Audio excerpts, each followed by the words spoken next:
everybody, and welcome to Velocitta in Brazil for round 2 of a 6-round season of the Porsche Cup C6 Bank Mastercard 2023.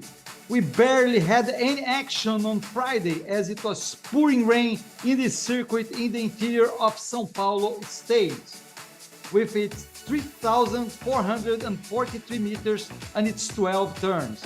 After the first race in Interlagos, Nicolas Costa leads the Carrera Cup Championship, followed by Miguel Paludo and Alceu Feldman behind him.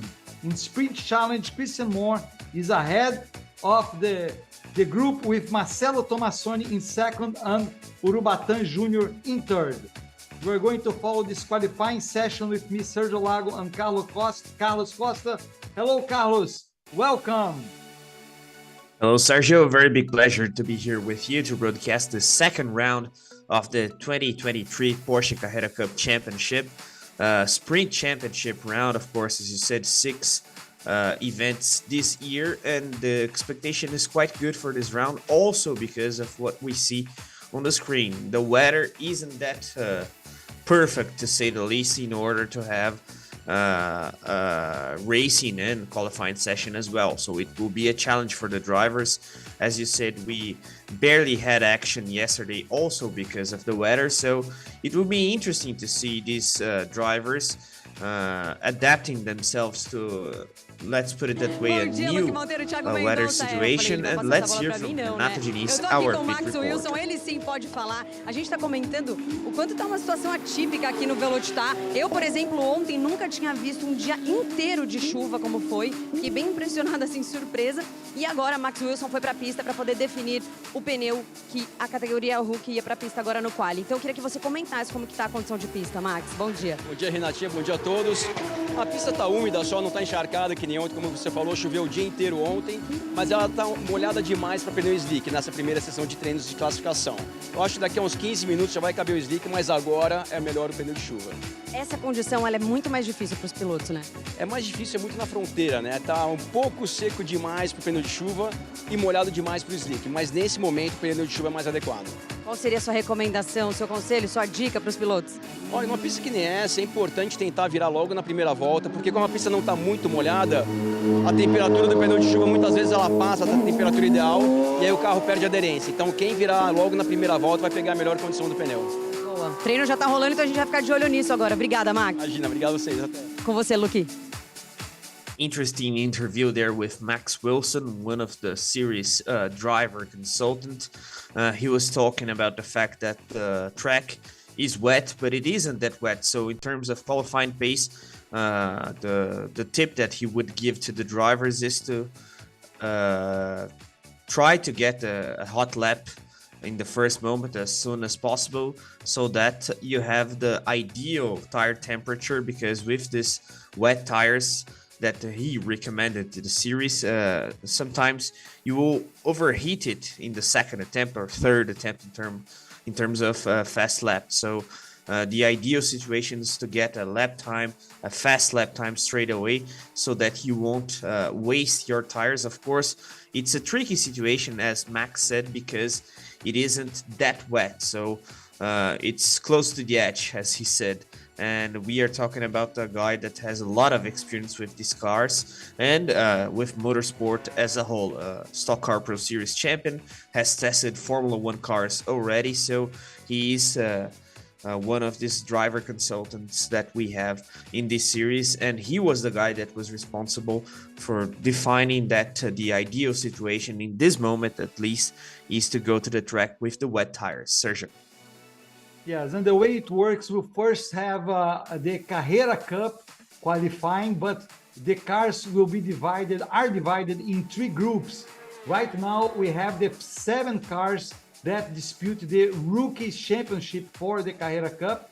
Then we will see 13 Porsche cars disputing the sports category class, and then we have the 6 drivers who compete in the main Carrera Cup, but their times are considered overall. So it's very challenging this, Carlos, because hypothetically, for example, if it starts raining more and conditions get worse, These drivers here, Denis they não é, can, Denis that não é. are rookie Denis tá drivers, andando por aqui, they mas tá can fora do carro. maybe even get better times than the main Carrera Cup class. Although this is not what is expected. It is expected that the track will become drier and drier. But anyway, it's a challenge to face this situation for the drivers, Carlos. Yeah, definitely. As you said, theoretically, the track will be drier and drier, so we can expect faster lap times in the end of this qualifying session. As you said, we have the rookie class qualifying session in this moment. Then we have the sport class and the main Carrera class, Carrera Championship as a whole. Let's put it that way. So theoretically, we'll have faster lap times until the end, closer actually to the end of this qualifying session. But anyway, as you said, maybe something happens, and then it is important to be fast straight away. So it's always tricky for these drivers because, of course, the ideal approach to this qualifying session, if we can say so, is to try and get a fast lap time in the very first attempt, because then you can have anything happening apart from raining.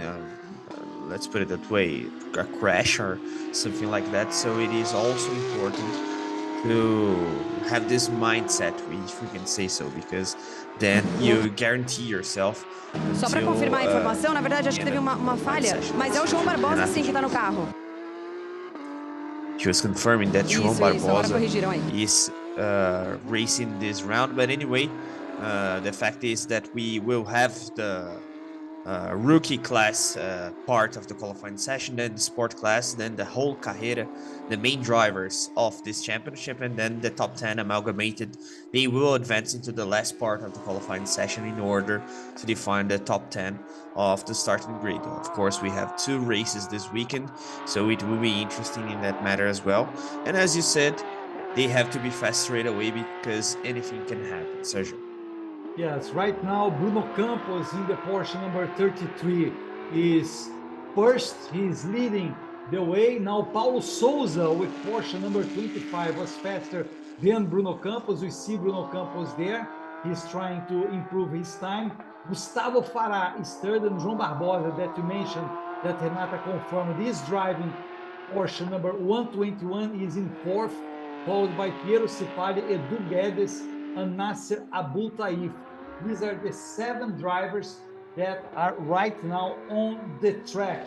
And in the rookie championship, Carlos, the leader is Edu Guedes after round 1 in São Paulo, in Interlagos. In Interlagos, we had a very eventful race for both Carrera Cup and Sprint Challenge. The 2 races were very eventful in the first round in São Paulo. And after these 2 races, Edu Guedes leads the way in the rookie class. So, and he's followed by João Barbosa, who is driving the 121. Yeah, as you said, Edu Guedes is leading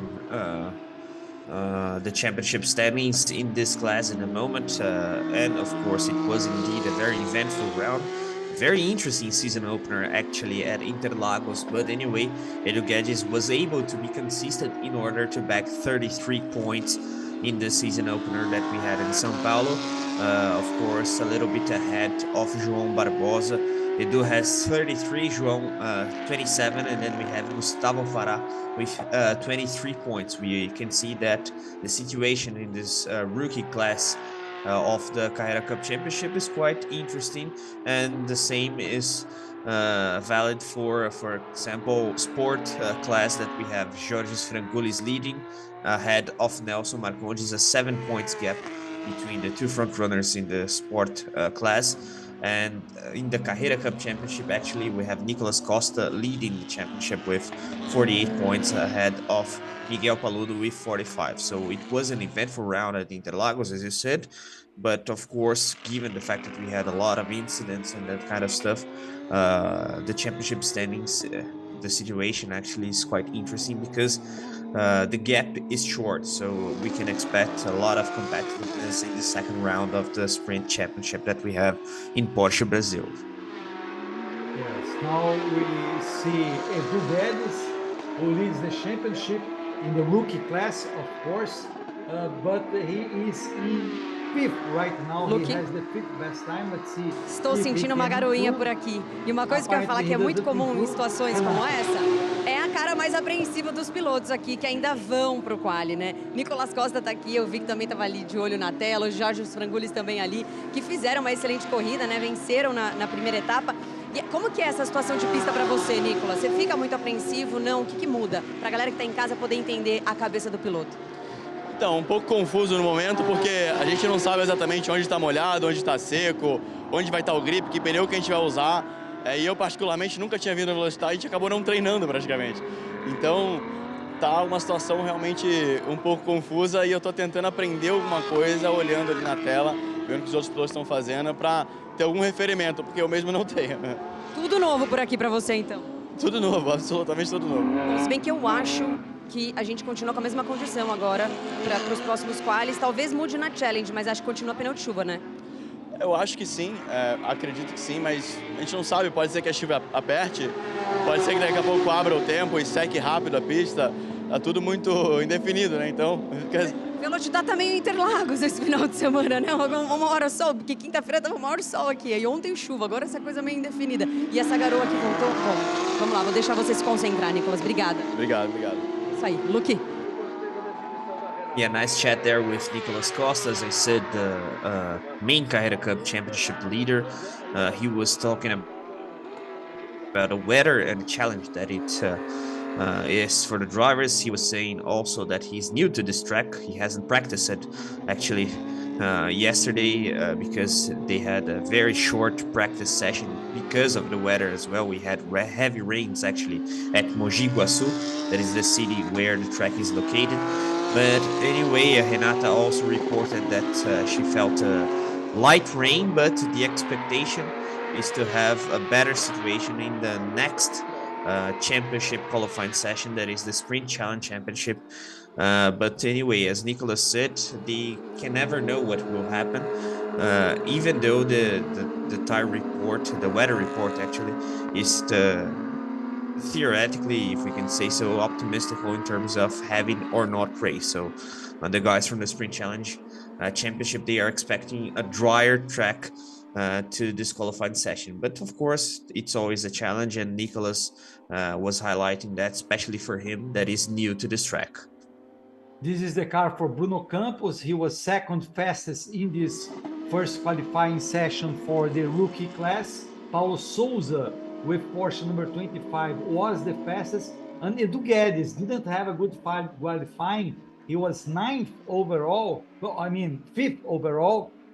Considering he leads the championship, he will have a very hard time during the race, as this is a very technical circuit, Carlos, and the position in the track is very, very important. So that's why the drivers are really worried due to this situation, this weather situation, because we know it's very hard to overtake in Velocitta. It's totally possible, of course, but if you have track position, this Vamos is aproveitar gold esse momento de quali que eu tô aqui nos bastidores, rolam as fofocas, né?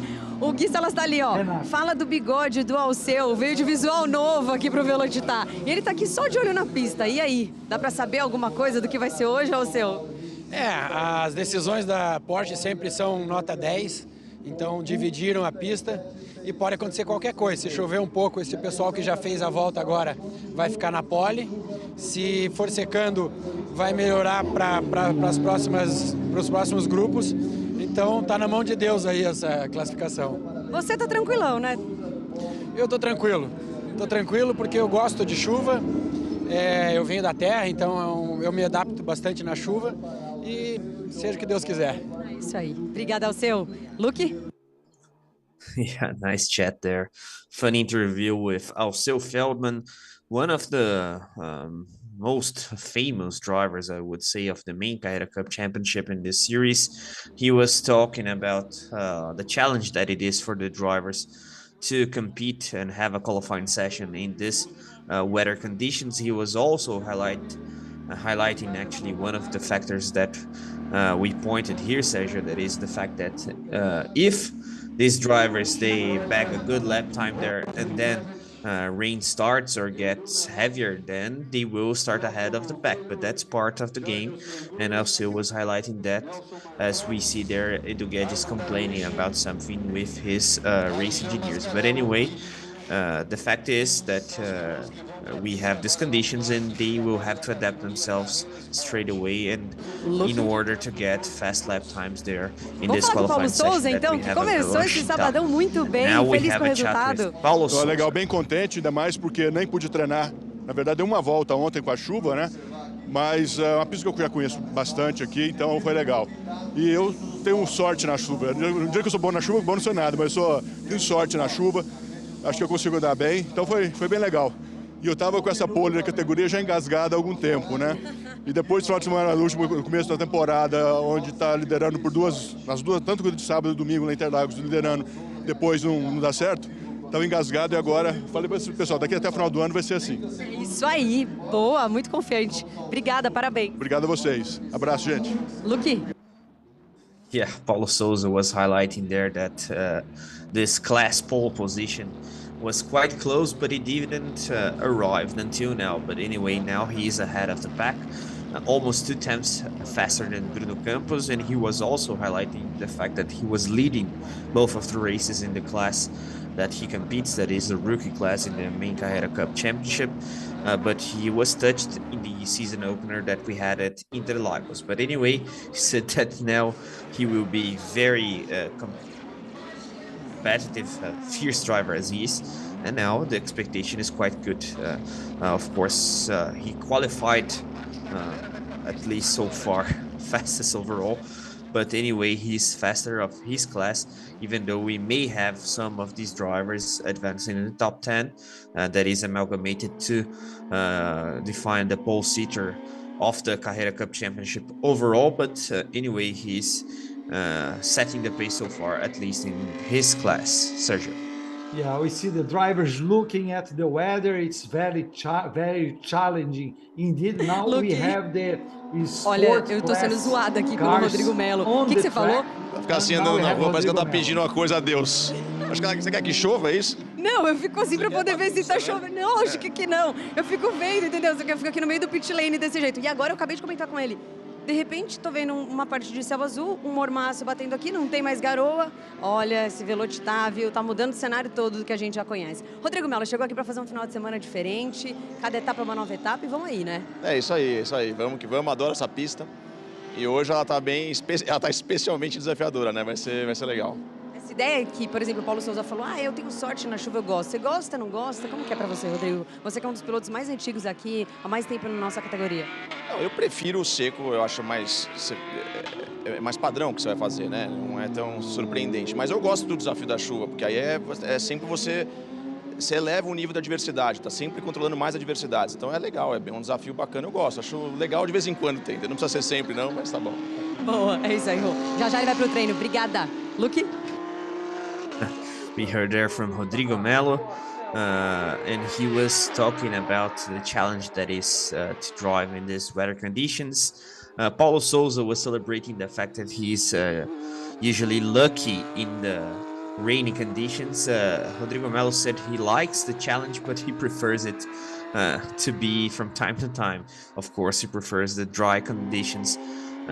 But anyway, he was talking about the fact that, as does Paulo Souza, he knows this track very well. But this weekend it is especially challenging, and we are talking about 2 drivers that are very used to this track differently to what is the situation, for example, for Nicolas Costa, that is new to Velocitta. But anyway, we see there Miguel Paludo, to the left of the screen, analyzing the track conditions, and so far so good. At least we didn't have any crash, and it seems that the weather conditions, they are under control, if we can say so, Sergio. Yeah, so far the sports class drivers didn't set up any fast time yet, so Paulo Souza from the rookie class remains on top of the charts. Let's wait and see what's going to happen. Going back to Alceu Feldman, that we saw his interview, Carlos, he had a very nice victory in the second race in Interlagos. He finished 5th in the first race, Then he won the second race.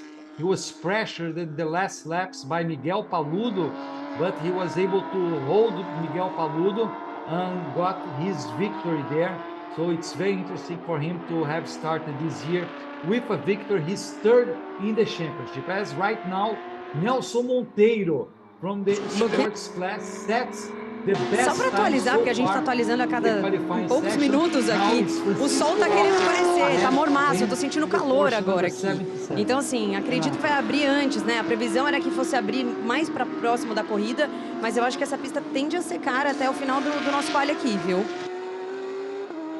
Yeah, once more, Renata was talking about the weather conditions, and she said that actually she's feeling the heat. So theoretically, a better weather condition is close, and then we can expect something interesting in that matter even prior to the races that we will have this Saturday, because the expectation that we had, at least in the beginning of the day, was that we would have better weather condition closer to the racing sessions. But anyway, it seems that the situation will be a little bit better, even though of course we can see that it is quite cloudy in this moment. But she was reporting that she sees blue parts in the sky already, so at least we can say that theoretically we won't have any more rain, so that we will have the normal schedule to this qualifying session and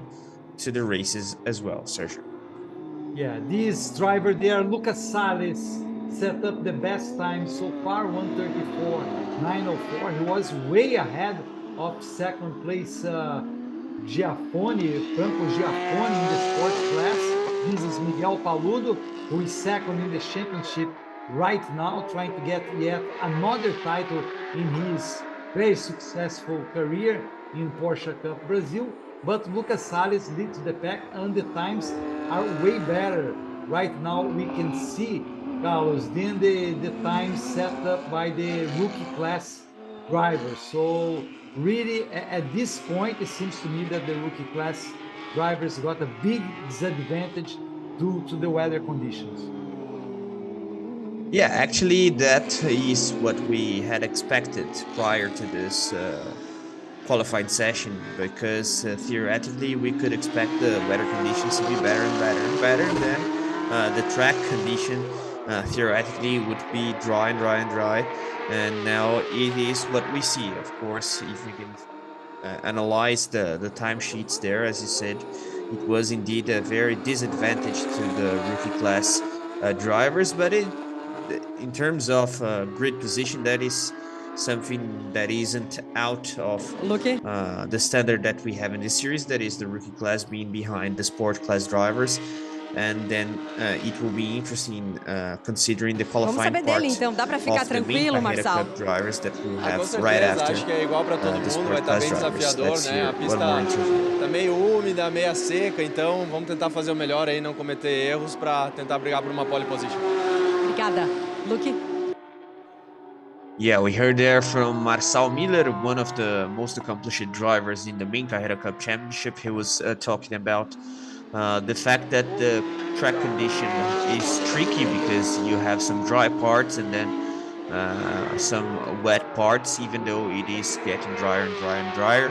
But anyway, he said that it is a challenge and he will try to grab this pole position for this Velocitta round. Even though it is, of course, a difficult situation for the drivers. But as we can all expect, it is difficult for everyone. It's not just one or another driver. It is a challenge for all of them. And it is the same situation for the main Carrera Cup drivers such as Marçal or Nicolas Costa, the season leader so far, that talked to us prior to Marçal. But anyway, for the rookie class, the sport class drivers, and the main Carrera Cup Championship drivers as well, Sergio. Yes, Lucas Salles is still leading the way here, followed by Lineu Pires and Giorgio Frangoulis. Giorgio Frangoulis leads the championship with his Porsche number 88. He got very good results in the first race. Overall, he was 7th overall in the first race in Interlagos, and then he was 4th in the second race. Very good result for him. getting a podium in the second race in the overall category, but in the sports class, he leads the way with Nelson Marcondes in second, 7 points behind Giorgio Frangulli. So he has I wouldn't say a comfortable lead there, Carlos, but considering we just had one race, so 7 points is a lot that he made up there ahead of Nelson Marcondes. Of course, at the end of the championship, drivers will have to discard 2 results, so that will count as well for deciding the championship. Yeah, and apart from the points gap that you've mentioned, the fact is that Georgios Frangoulis kick-started the season very well. He had a very interesting round at Interlagos, the season opener, and he's a guy that is developing himself as a driver in a way that we can see clearly if we compare his standard of drive performance and that kind of thing to the beginning of his trajectory in this series. We can see how much he has evolved. But anyway, it is a new challenge for him now because, of course, this track condition, it is quite tricky. And of course, we also have to wait and see what will happen tomorrow in terms of rain and so on. But anyway, the nice thing of this championship is that we can see the guys developing themselves as a driver, as drivers generally, and also getting new challenges in terms of race weekend because of weather conditions, red flags, yellow flags, and that kind of stuff. That is, of course, a little bit random, and that contributes to the fact that the driver will get a little bit more of experience and then will react to the race situations better and better and better. And that's the case of Georgios Frangoulis as well. This is Eamon Darwich. Eamon Darwich, who competed in the challenge last year. Look at him. Eamon Darwich, so far he has the 6th best time, but he spins there. No harm, no foul. Apparently, Carlos, he'll go back to the track. So he might even be able to do another fast lap, but having a little bit of a problem. Eamon Darwich. Let's see again what happened to him. Yeah, he lost the back end of the car there in that left turner, left-hander. Actually, it is a slow speed corner to the left, but we can expect his tires to be okay because it is clearly a spin or something like that due to the weather conditions, the fact that we have a wet track there. But of course, it's not the ideal situation for the Brazilian Egyptian driver there. And the first incident actually of this qualifying session. So we have also to praise these guys because they are keeping the cars under control. Even Eamon Darwich that had that incident, he was able to prevent a crash. We have to highlight the fact that this situation, this track condition, it is indeed very tricky for the drivers because it isn't properly raining and it's not dry as well. So you have to adapt into a very difficult situation there. Of course, we have to remember the fact that some parts of the track, they are drier, and of course other parts of the track, they are still wet. So it is also a challenge in that matter as well, Sergio. Yes, Lucas Salles is still the fastest driver. He's 3rd in the championship. In the first race, he finished 6th overall in the first race, so he had a very good result in the first race in Interlagos. But in the second race in Interlagos, he finished 15th, which really gave him a problem. He scored only 2 points in the category specific, the sports class. So for this reason, he's 3rd in the championship, 10 points behind Giorgio Frangoulis. So there we see, Carlos, only 2 cars from the sports class are behind cars of the rookie class, which is Nelson Marcondes, which is 13th, right behind Paulo Souza. And then we have Ricardo Fontanari. Ricardo Fontanari is a very good driver. He might have had some problem, Carlos, because it's not. I wouldn't expect him to finish so low there in the charts so far in this qualifying session. Yeah, definitely. And that's something weird as we can see when we analyze the timesheets because the gap between Lucas Salles, that is the pace setter so far, to Ricardo Fontanari is more than 3 seconds. So definitely Fontanari wasn't able to find a good lap there, Look, considering all the sectors. And that's a situation that is also valid for Nelson Marcondes. And we are Lucas talking Salles está also feliz. about one of the most Começando bem o final de competitive semana, né, Lucas? drivers Apesar of de uma this pista series. desafiadora, uma Let's hear condição desafiadora. from Muito Lucas feliz. Salles. Ontem a gente não conseguiu treinar, porque choveu nos treinos. E eu fiquei um pouco assim, porque eu falei, se chover na classificação era bom a gente já ter um pouco do feeling do carro na pista molhada. Mas eu consegui sair, aproveitar bem a primeira volta. Esse pneu de chuva tem um desgaste muito rápido, então não pode andar muito, né? Então foi no começo ali, foi muito bom. Fiquei bem feliz com o resultado. Isso aí, o final de semana só tá começando. Agora é só continuar nesse ritmo, né? É isso aí, vamos pro top 10 agora. Obrigada, Lucas. Luque? Yeah, we heard there from Lucas Salles, definitely one of the guys to watch in this class. But anyway, he was highlighting the fact that it is a challenging situation for the drivers because they barely drived the car yesterday because of the fact that we had actually heavy rains at Velocitta in the Mogi Guaçu city, and then the free practice sessions that we had yesterday, they weren't that useful for the drivers, so they arrived today with no millage, and of course it is difficult to have a good qualifying performance in this situation. But he was highlighting the fact that he was able to be fast straight away, and that was one of his concerns because this wet tire, it degrades very quickly, so he had to be fast straight away, and he was able to do so. So good situation for Lucas Salles so far, and an interesting gap between him and the drivers right behind. He has 1:34.9 there, his lap time, and he's almost 4/10 of a second faster than Lineu Pires, that is the guy right behind. So far so good, a good Saturday for Lucas Salles. Yes, and he's 2 seconds and 2.7 seconds ahead of Paulo Souza, who was the best in the rookie class. So we see the difference there. Of course, this wouldn't happen if the track didn't have different conditions for the 2 sessions we had so far. Now we have the main Carrera Cup drivers session.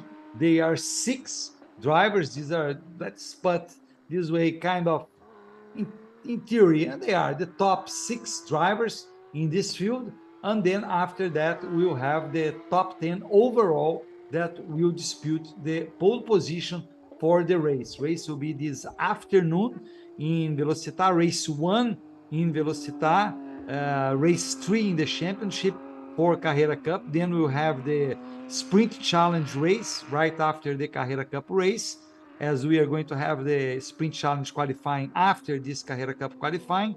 And then tomorrow we'll have 2 races, one for each of these categories. First Carrera Chamei. Cup. Temos uma informação quente por aqui. Agora vai Renata. ficar a critério das equipes escolherem pneu de chuva ou slick. Essa é a novidade. Vou ver se eu já consigo falar com alguns aqui do que eles estão planejando, o que eles vão fazer. Nice information there from Renata Diniz, our pit reporter. She was saying that it's up to the teams and drivers. Of course, we have, as we see there, Nelson Piquet Jr. The series that is, of course, managed by the company that is Porsche Brasil. And of course, it is the same team theoretically for all of the E aí o drivers, que a but gente vê each também driver they acontecendo have por aqui their own é uma race equipe engineer. dando uma olhada It no is box up do to lado para entender o que o or coleguinha not vai fazer. Tá the todo mundo tire, tentando because trocar essa informação aqui it para poder is an open decidir. choice now E between uma correria, slicks né? and Movimentação wet absurda aqui. tires.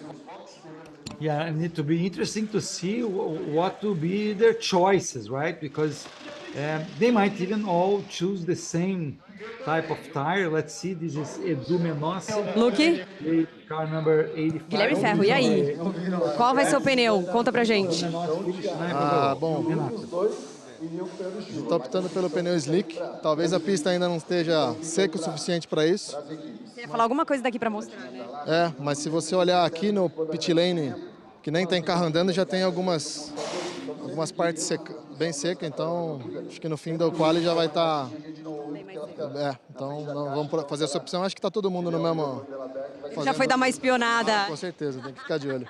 Muito bom, valeu, Gui. Luke? Yeah, we heard there from Guilherme Ferro, one of the engineers that we have in this series, and he was saying that his advice now would be slick tires because the track condition is getting better and better and better, and of course drier as well. So it is a bet, but it seems that the track condition is improving, as we have been highlighting from the beginning of this broadcast, Sergio. And it seems that that light rain that we had in the beginning of the session has vanished, so we can expect the tire to perform well, the slick tire in this case, to perform well throughout most of the circuit. Of course, we may have one or two corners with a lot of water still, but theoretically it is Guilherme Ferro's advice, one of the engineers that we have in the series.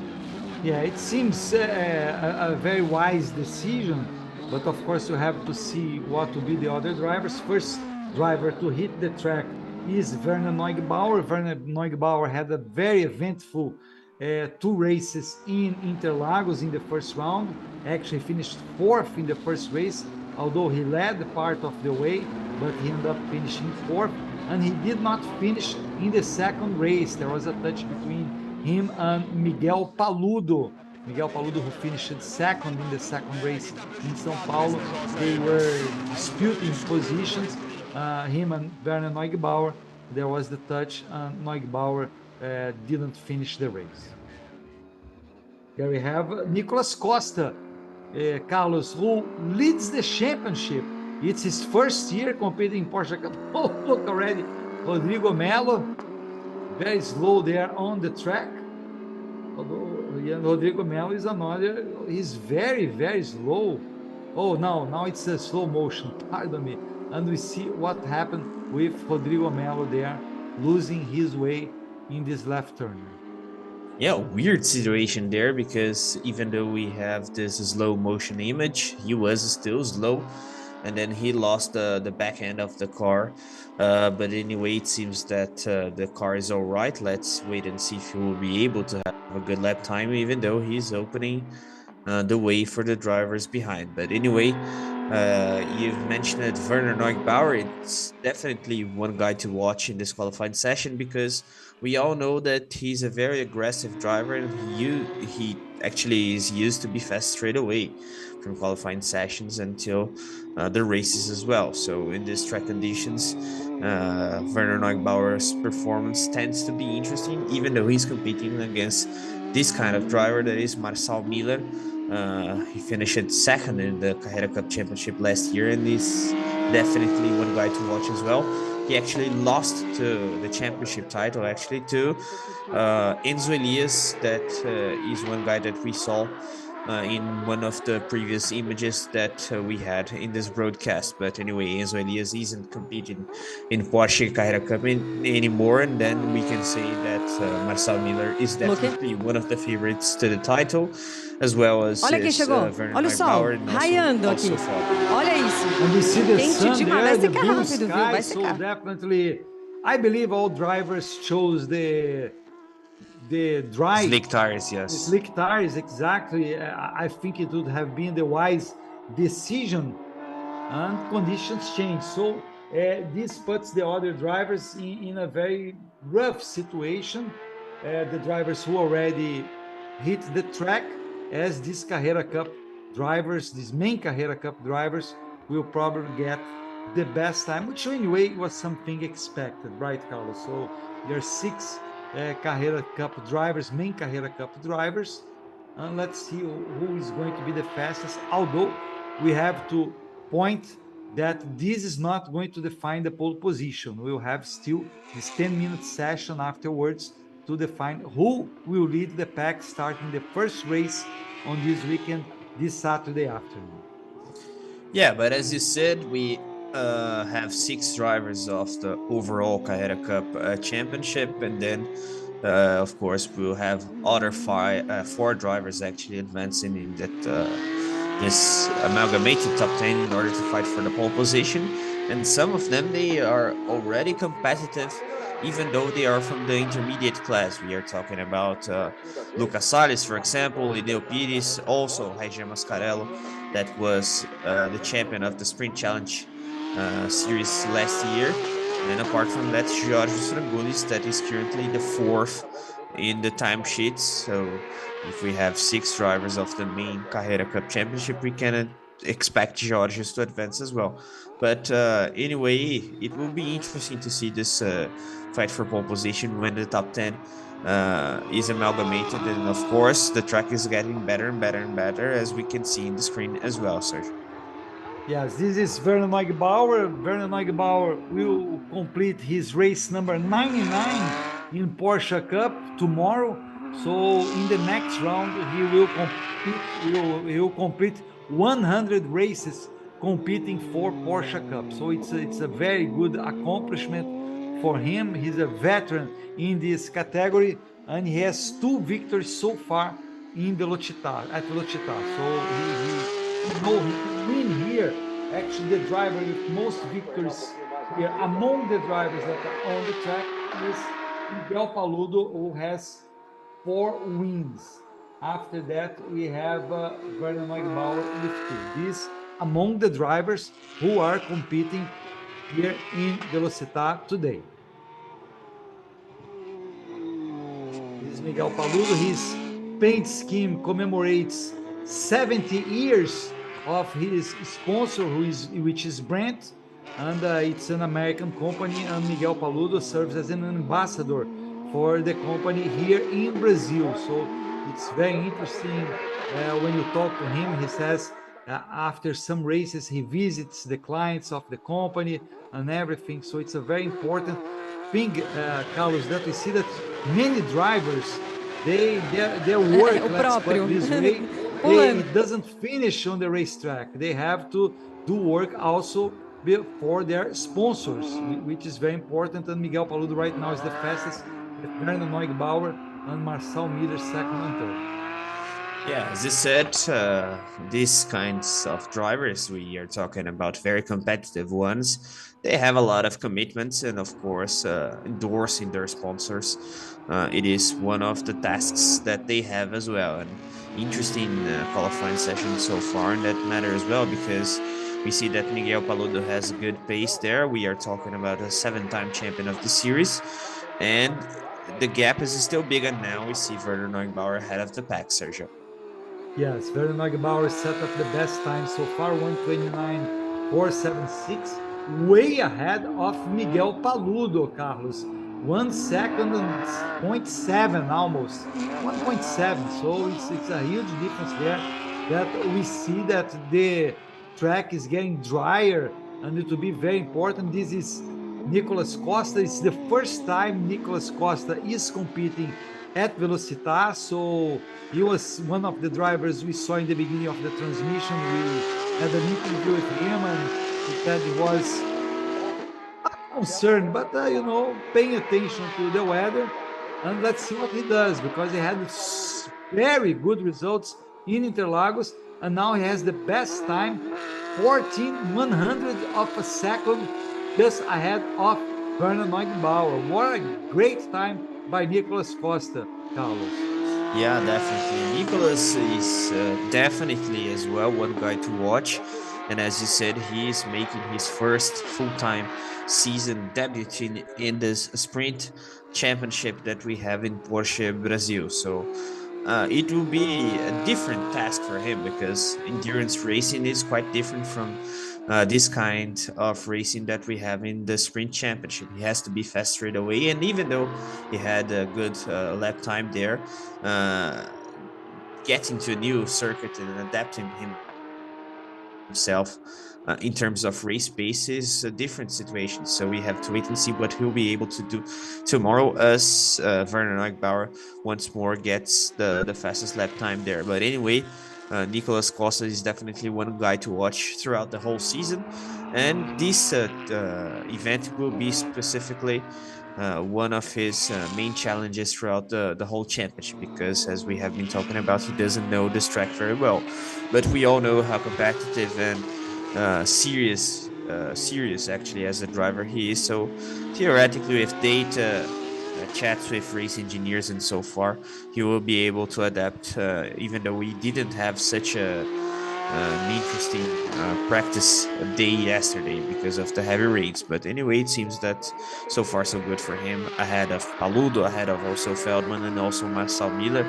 Rodrigo Melo is a little bit behind the pace, and we can see that it is also because he didn't get a good lap time there, because 6 seconds is definitely not a standard gap there, Sergio. Yeah, now he got the 6th best time, but still far behind Mike Bauer, who is first with 129.195, and Rodrigo Melo is 3 seconds, 0.8, almost 3.9 behind Mike Bauer. As we see, Miguel Paludo trying to improve his time. He's third overall at this point, but he's 8 tenths of a second behind Mike Bauer. Then Alceu Feldman making a good effort so far. He is fourth overall. With Marcel Miller in fifth. So let's wait. We still have under 2 minutes to go. So lots can change. But one thing's for sure, Carlos, these 6 drivers that are on the track now are going to dispute the pole position in the next and final qualifying session for the Carrera Cup this morning in Mogi Guaçu in the Velocitta racetrack. Yeah, we already have the top 10 drivers that will fight for pole position, and of course, theoretically, we can expect the main Carrera Cup drivers to fight for this pole position. Of course, we are talking about the 6 drivers that are competing Marcel overall Miller já fez as trocas, with that inclusive. white tag that we see on the screen. But as Renata Diniz is reporting, Marcel Miller has changed for tires for slick tires, so maybe he hit the track in the first moment with the wet tires. But anyway, it will be a different session, even though we have this top 6 of the main Carrera Cup drivers advancing, but the track will be drier and the track condition will be better. So we can expect a new qualifying session, if we can say so, when the top 10 is amalgamated and advance into the fight for pole position. And it seems that the weather is indeed getting very better, because we can see that the light is a little bit more clear or something like that, because in the beginning of this broadcast it was a very cloudy session, to say the least, Sergio, and it was pretty dark, and now we can see the sun a little bit. Yeah, we see that the gap between the first 3 drivers diminished after at the end of the session. Now only 0.278 is separating Miguel Paludo in turn from Bernard Neugebauer in second. I believe Nicolas Costa is still trying to improve his time. Let's see if he can get the best time. Although at this point, Carlos, it doesn't make that much sense to improve there. I would say he can improve, but what will count will be the next session. And Nicolas Costa, we see there, he crosses, he gets the checkered flag. He doesn't improve his best time so far. Yeah, maybe the ideal situation is to practice also in the particular sectors, because I believe that each one of these drivers, they are struggling with one specific part of the track, also because of the changing track conditions due to the weather. So these drivers that are that actually stayed on the track a little bit more time, I believe that they are actually training to the final qualifying session in order to try and get this pole position. But anyway, in terms of advancing to the fight for pole position, of course, it wasn't a needed situation, as we see Alceu Feldman also changing his tires. The same situation there happening with Miguel Paludo, and new tires actually, because these guys they already had slick tires. But of course, with the rain, the tire degradation is an issue because these stick tires they aren't performing, if you can say so, in their ideal situation. So these drivers they have to be faster away also because of this particular situation, Sergio. Yes.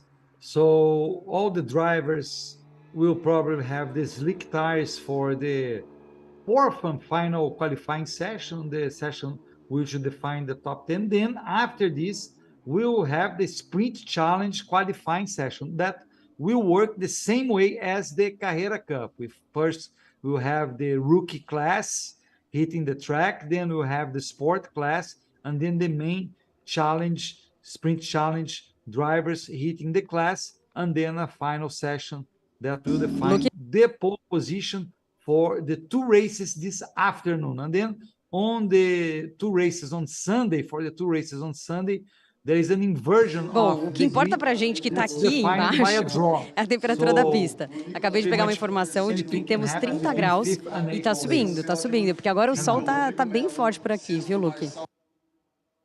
Yeah, actually, Renato was reporting that situation that we were talking about, the fact that the sun is appearing and it's getting hotter and hotter and hotter, as we can see 22 degrees Celsius of temperature, and the track is even warmer with 30 degrees Celsius, even though, of course, if we consider the standard compared to a clean day in terms of weather. Of course, it's still not that hot, but anyway, the fact is that the track condition is getting better and better, and of course, we can expect it to be generally drier because, as we have been highlighting, maybe you have one or another corner that is still wet, but it seems that it isn't the case anymore because we don't have even a light rain for a while already, Sergio.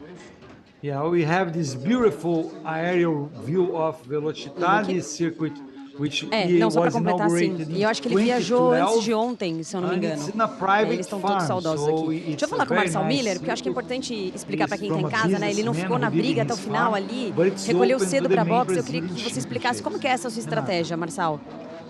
A estratégia Marcel. era ir para o top 10 e ela foi concluída com uma volta. Então poupamos equipamento, poupamos pneu aí para estratégia de pneus futuras. A pista ainda estava úmida, então vai ser uma outra pista agora para o Qualify. Com certeza os tempos vão baixar mais ainda. Então achei que não valia a pena ficar gastando equipamento no treino. Muito obrigada. Isso é uma forma da galera que está em casa acompanhar, saber o que passa na cabeça do piloto, da equipe, qual é a estratégia que eles usam. Luke? Yeah, as you said, we heard there from Marcel Miller. He chose not to stay on track in the previous part of the qualifying session in order to save his equipment. And as we have been highlighting, this next qualifying session will be a new qualifying session because, of course, as we can see, the track situation is getting better and better and better. And Marcel Miller predicted that the lap times will also be better. So, of course, we can expect an interesting level of competitiveness in this fight for pole position in the main Carrera Cup Championship qualifying session, and the clock is already ticking, Sergio. Yes, it will be a 10-minute session, actually, now less than 10 minutes to go. We see that the conditions are very interesting. It was very foggy this morning at Velocitta, but now, of course, the weather is getting better. For tomorrow, we expect good weather, and hopefully this afternoon as well, Carlos. As we see Werner Neugebauer there, Rodrigo Melo is waiting to hit the track. They're still preparing his car. Rodrigo Melo, who will try to compete, will try to get to the pole position as well. Rodrigo Melo is a driver, Carlos, that has been improving in the last years, and now he competes in the main Carrera Cup category. Yeah, Rodrigo is one of that cases of drivers that we see throughout the seasons, the championships and years, uh, evolving, developing himself in terms of race techniques, also qualifying pace.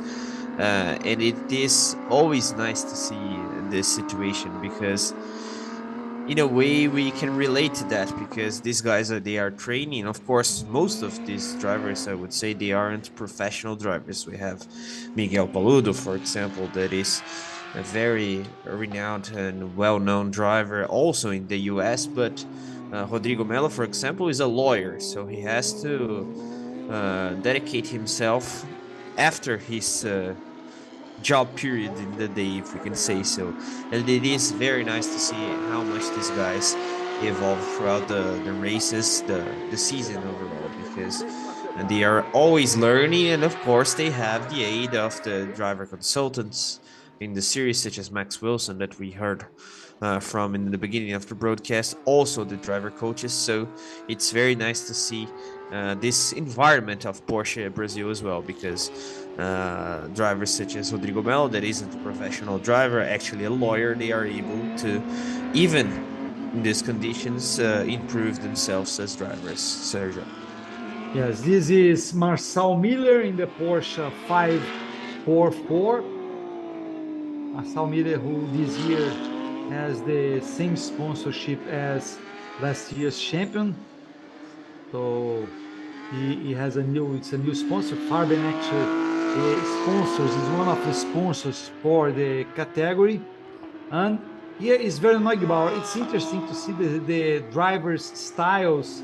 Carlos, Werner Neugebauer was the first to hit the track in the previous session. Now he was again the first one to hit the track. Some drivers want to wait a little bit or they prefer to hit the track later, but Werner Neugebauer, I think he wants to be first there, right at the bat, right at the beginning of the session, start first and have clean track ahead of him. Yeah, they're always gambling, and he's slow there.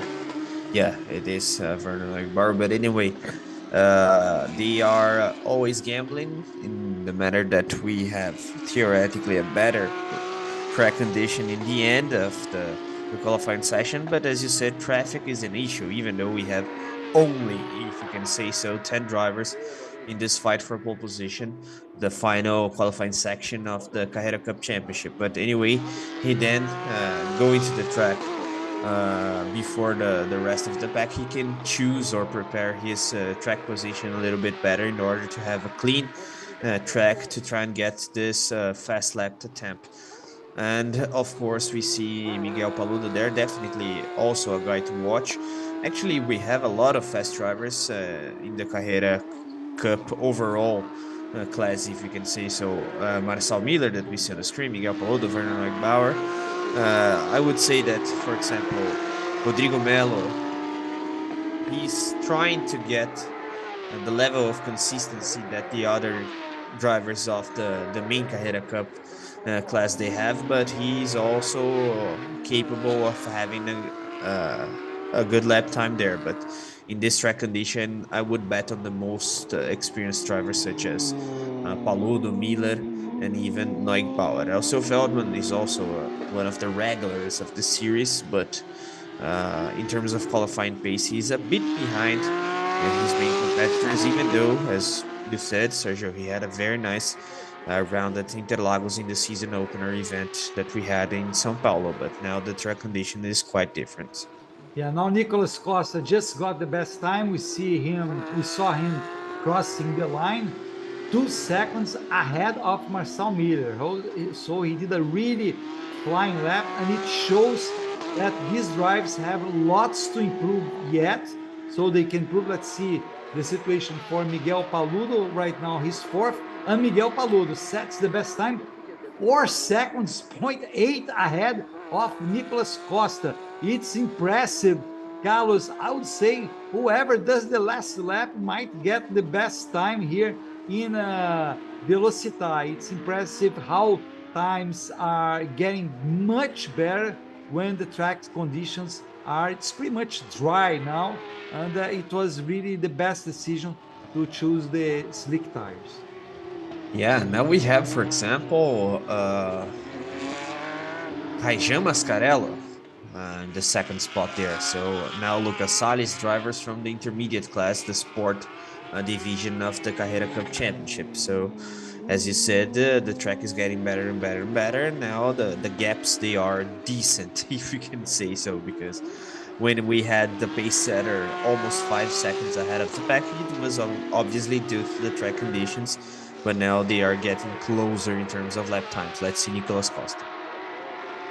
Nicolas Costa gets almost 0.9 ahead of Miguel Paludo.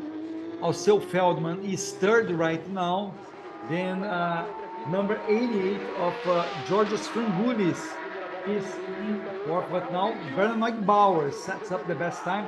Now it's more even. Carlos Vernon Bauer is just 68 tenths of a second ahead of Nicolas Costa, but Miguel Paludo now gets the best time. So it's changing all the time, Carlos, and I would say whoever gets the last lap, I believe will get this pole position. Let's wait and see. Remembering that track position is very important at Velocitta. So this is a very crucial moment for the drivers who have their first race here Saturday afternoon.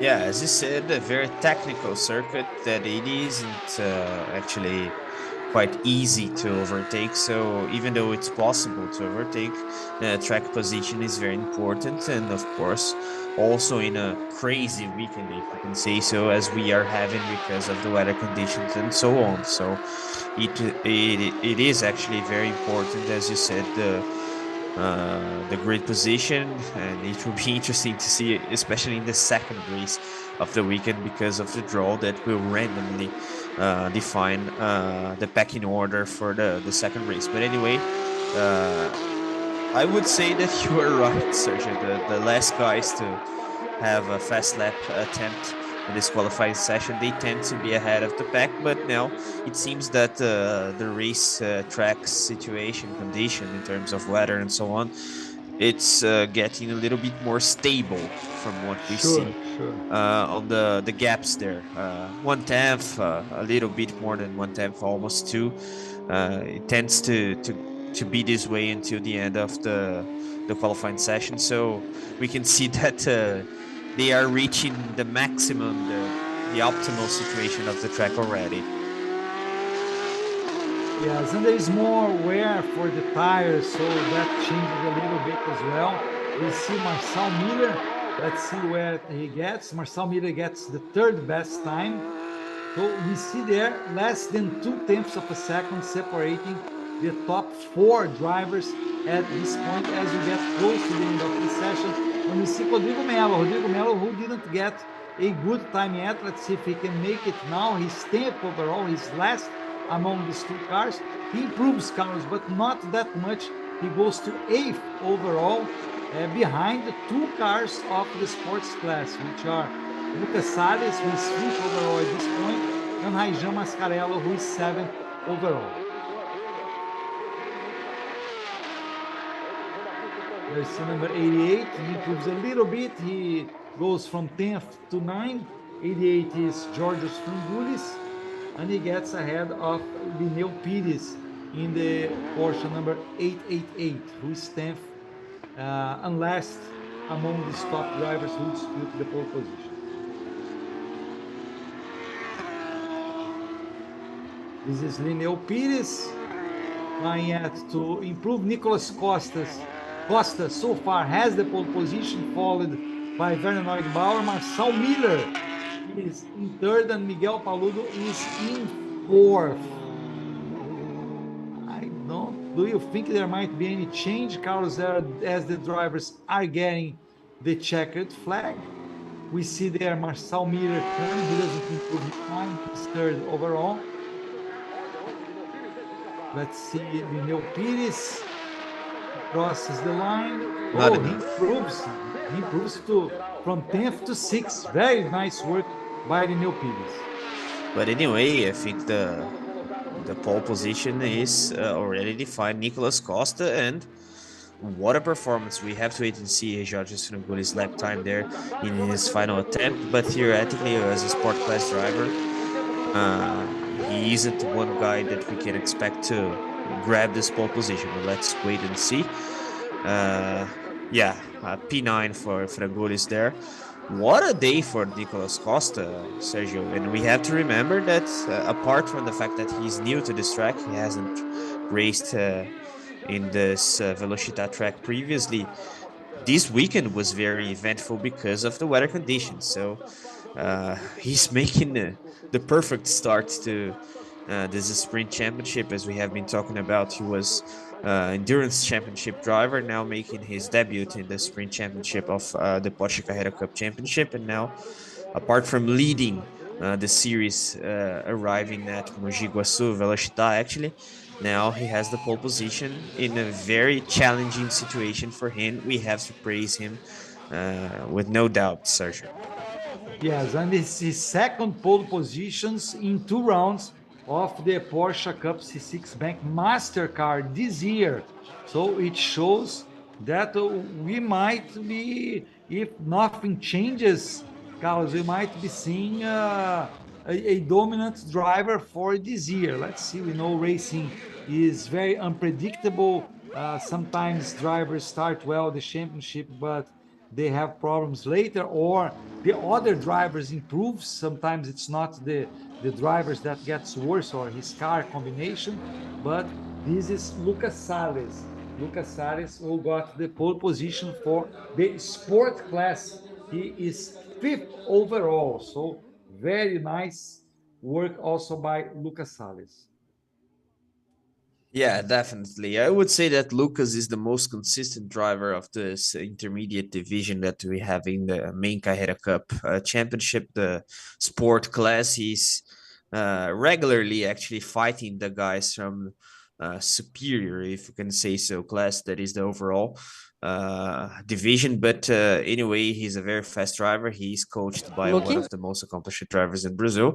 And apart from him, Nicolas Costa, have to praise him once more, because what he has been doing is definitely remarkable. Luke, tô aqui com o Nicolas Costa, tava bebendo uma aguinha, né? Até porque não foi fácil, não. 2 etapas, 2 poles.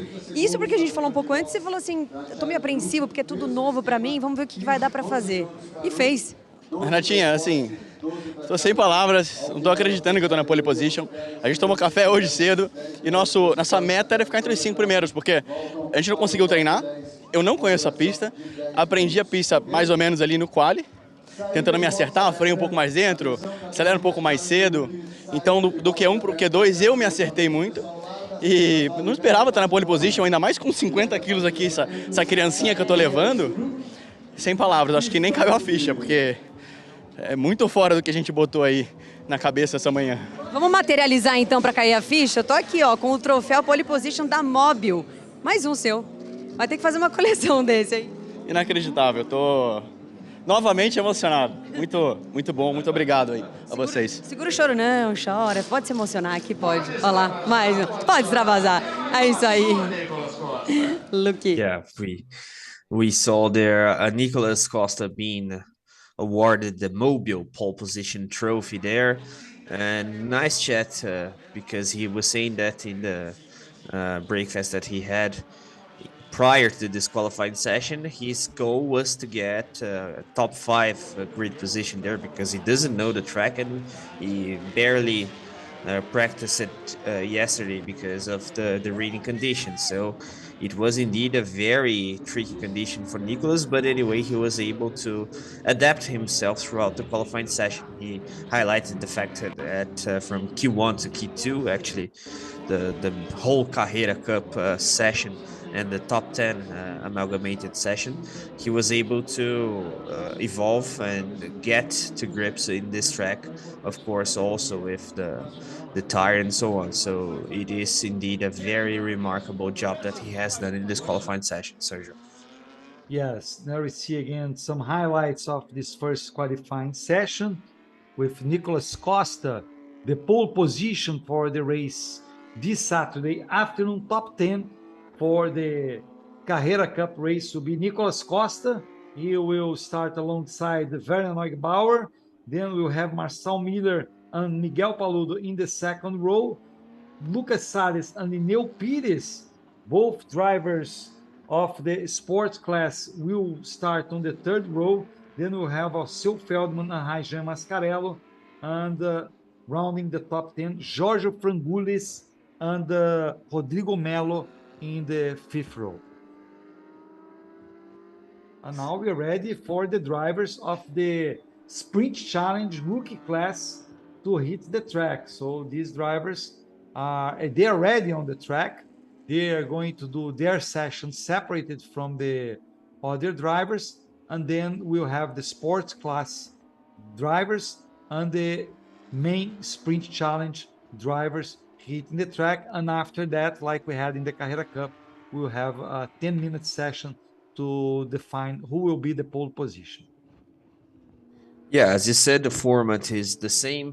Qualifying is similar to the Carrera Cup Championship. The Sprint Challenge follows the same structure in terms of the qualifying sessions. But anyway, in terms of the rookie class championship standings, we have to highlight Célio Brasil, that is ahead of the pack, 5 points clear of Israel Salman, and Israel is 4 points ahead of Luis Souza. Américo Lanzoni also a little bit behind, 4 points gap between Luis and Américo as well. Eric Santos a little bit behind. He didn't have a good first race at Interlagos, but he was able to grab points in the second one. But anyway, the fact is that the expectation for this Sprint Challenge qualifying session is also good. And just talking about the difference of the cars, these cars, they aren't that powerful, if we can say so, in terms of horsepower, because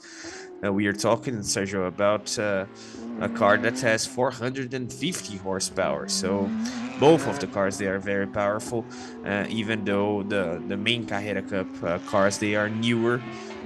We are talking about the 991-2 in the Sprint Challenge Championship and 992 car in the Carrera Cup Championship. These cars that we are seeing in the track right now, they used to be the cars of the main class, the main championship actually, until the end of last year.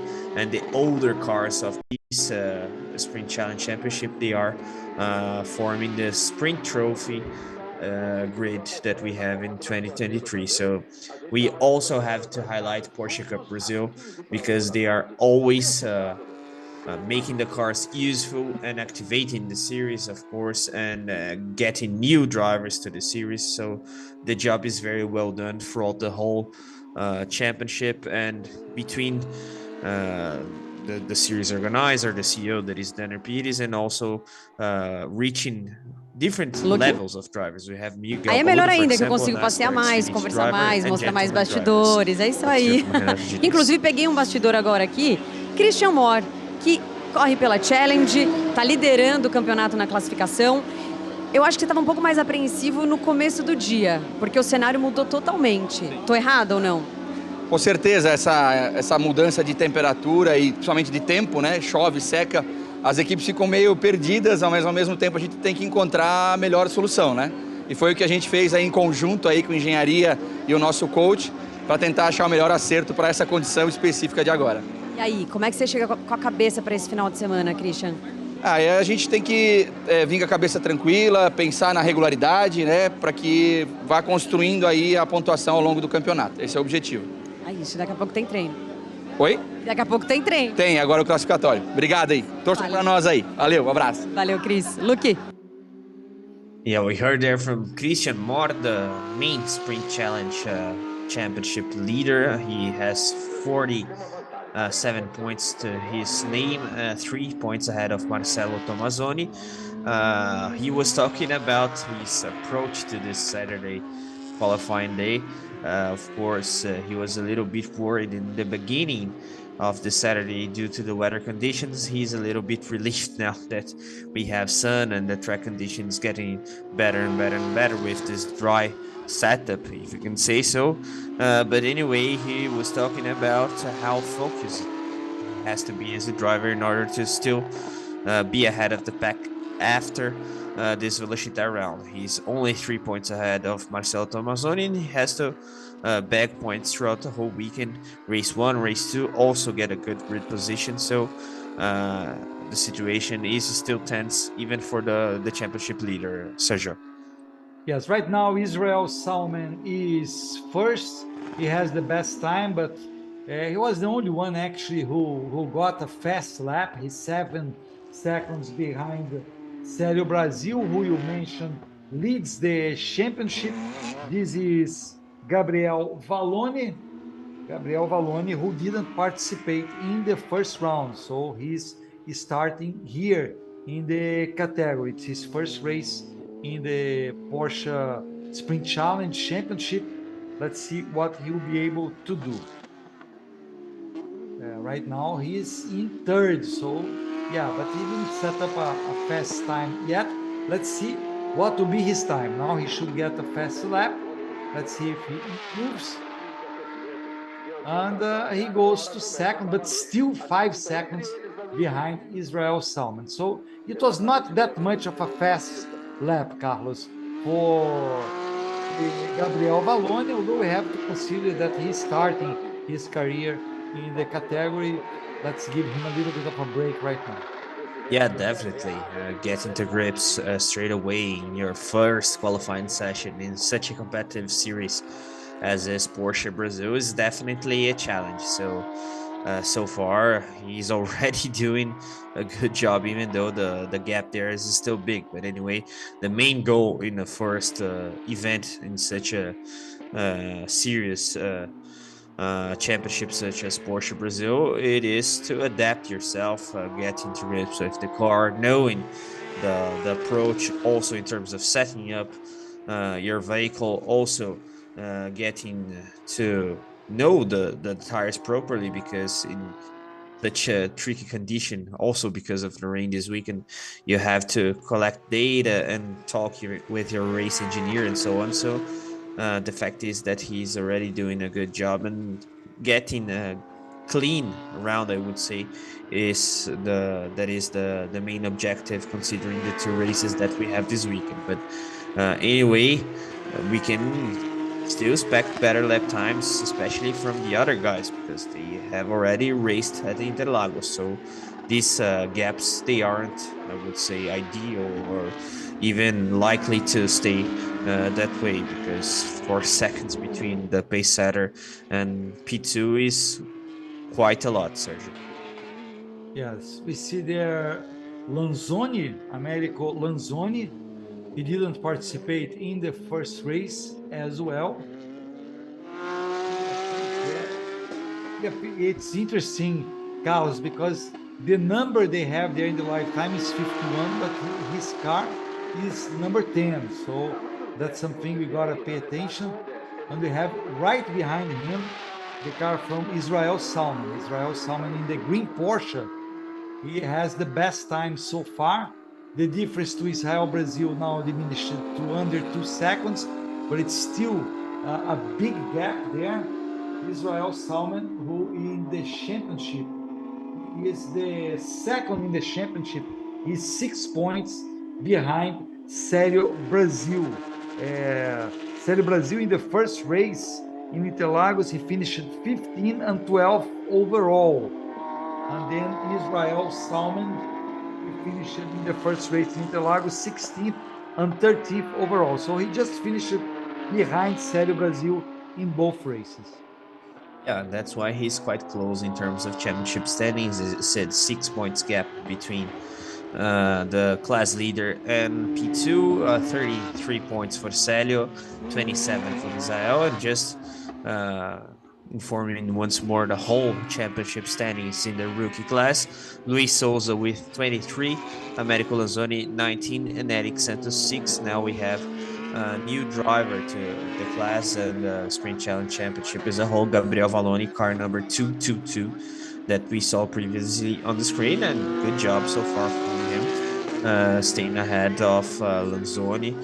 And also we see there, yeah, that's it, P4. So anyway, it is a good job by Valoni, even though these gaps, they are still big, especially considering Israel and Série Brasil, Sergio. Yes. Israel is first right now. Célio Brazil is second. Then we have in third place Eric Santos. Eric Santos in the Porsche number 38. We see again the highlight for number 222 Gabriel Valoni. Gabriel Valoni, he's fourth overall, but 4 seconds, 0.3 behind the lead. So we are seeing very huge gaps there, Carlos, in this first session, in this qualifying session for the rookie class drivers. And of course, they are all with slick tires, so the conditions are the same for all of them. But we see that's where, Carlos, we see the biggest differences between different drivers of the same class. It's in the rookie class. Yeah, that's why they are rookie drivers. They are still adapting themselves to such a high standard of competitiveness, and we have definitely that in Porsche Brazil. But in the rookie class of the Sprint Challenge Championship, we can expect these kinds of gaps, even though Série Brasil has got quite close to Israel Salman, 2 tenths and a half there. Interesting lap time and a more predictable gap, if you can say so. Let's see the final attempt there. But anyway, the fact is that these guys are still learning, and of course, race pace is also very important from them in terms of collecting data and developing themselves as drivers. But anyway, let's see there. Americo Lanzoni's final attempt, car number 10, still P5 in the class, so penultimate, I would say, in this grid that we'll have for race 1 in the Sprint Challenge Championship. Yeah, now they corrected the number there in the live timing. It was 51, now it's 10. It shows correctly. Americo Lanzoni was fifth overall. And I pretty much would assume that last there, Luis Souza, who finished 17th and 15th overall in Interlagos, is the last. And he probably will start the racing last unless there is a problem with any of the sports class guys or the main challenge drivers for this category. Remember that in the sprint drivers, we have the main sprint challenge drivers. We have Antonella Bassani, Carlos, that we talked a lot about her in the first race in Interlagos, and she's doing the championship. She's competing in the championship, and she races. Pardon me. She races with Porsche number 72. Yeah, definitely one of the most interesting additions to the series, thinking about Porsche Brazil overall, and also a member of the Young Racing Academy that is new to the Porsche Brazil series this year. So she's definitely one of the drivers to watch. And we are talking about a girl that, even though is very young, is already experienced in terms of kart racing and also a single seater. So she's definitely one of the most interesting prospects that we have in Brazilian motorsport scene. And having Antonella in the Young Racing Academy is something very interesting, already competing directly in the main sprint challenge class there. And of course, it is a challenge for her. We saw in the previous round, the season opener at Interlagos, how nervous she was in the qualifying session, Sergio. And of course, it had an impact in terms of quality pace, but in the races, we already saw her a little bit more comfortable and battling with the most experienced drivers of the championship in equal terms. So from round to round, I would believe that she actually will be performing better and better and better, and that's something that we can expect definitely already at Velocitta, even though we have this track condition that is tricky. But the good thing for Antonella and all of the Sprint Challenge Championship drivers is that it seems that the track condition, it is a little bit more stable, as we saw already in the final part of the Carrera Cup qualifying session. In the qualifying sessions that we have in the rookie class, the sport class of Carrera Cup, it was way trickier, to say the least, Sergio.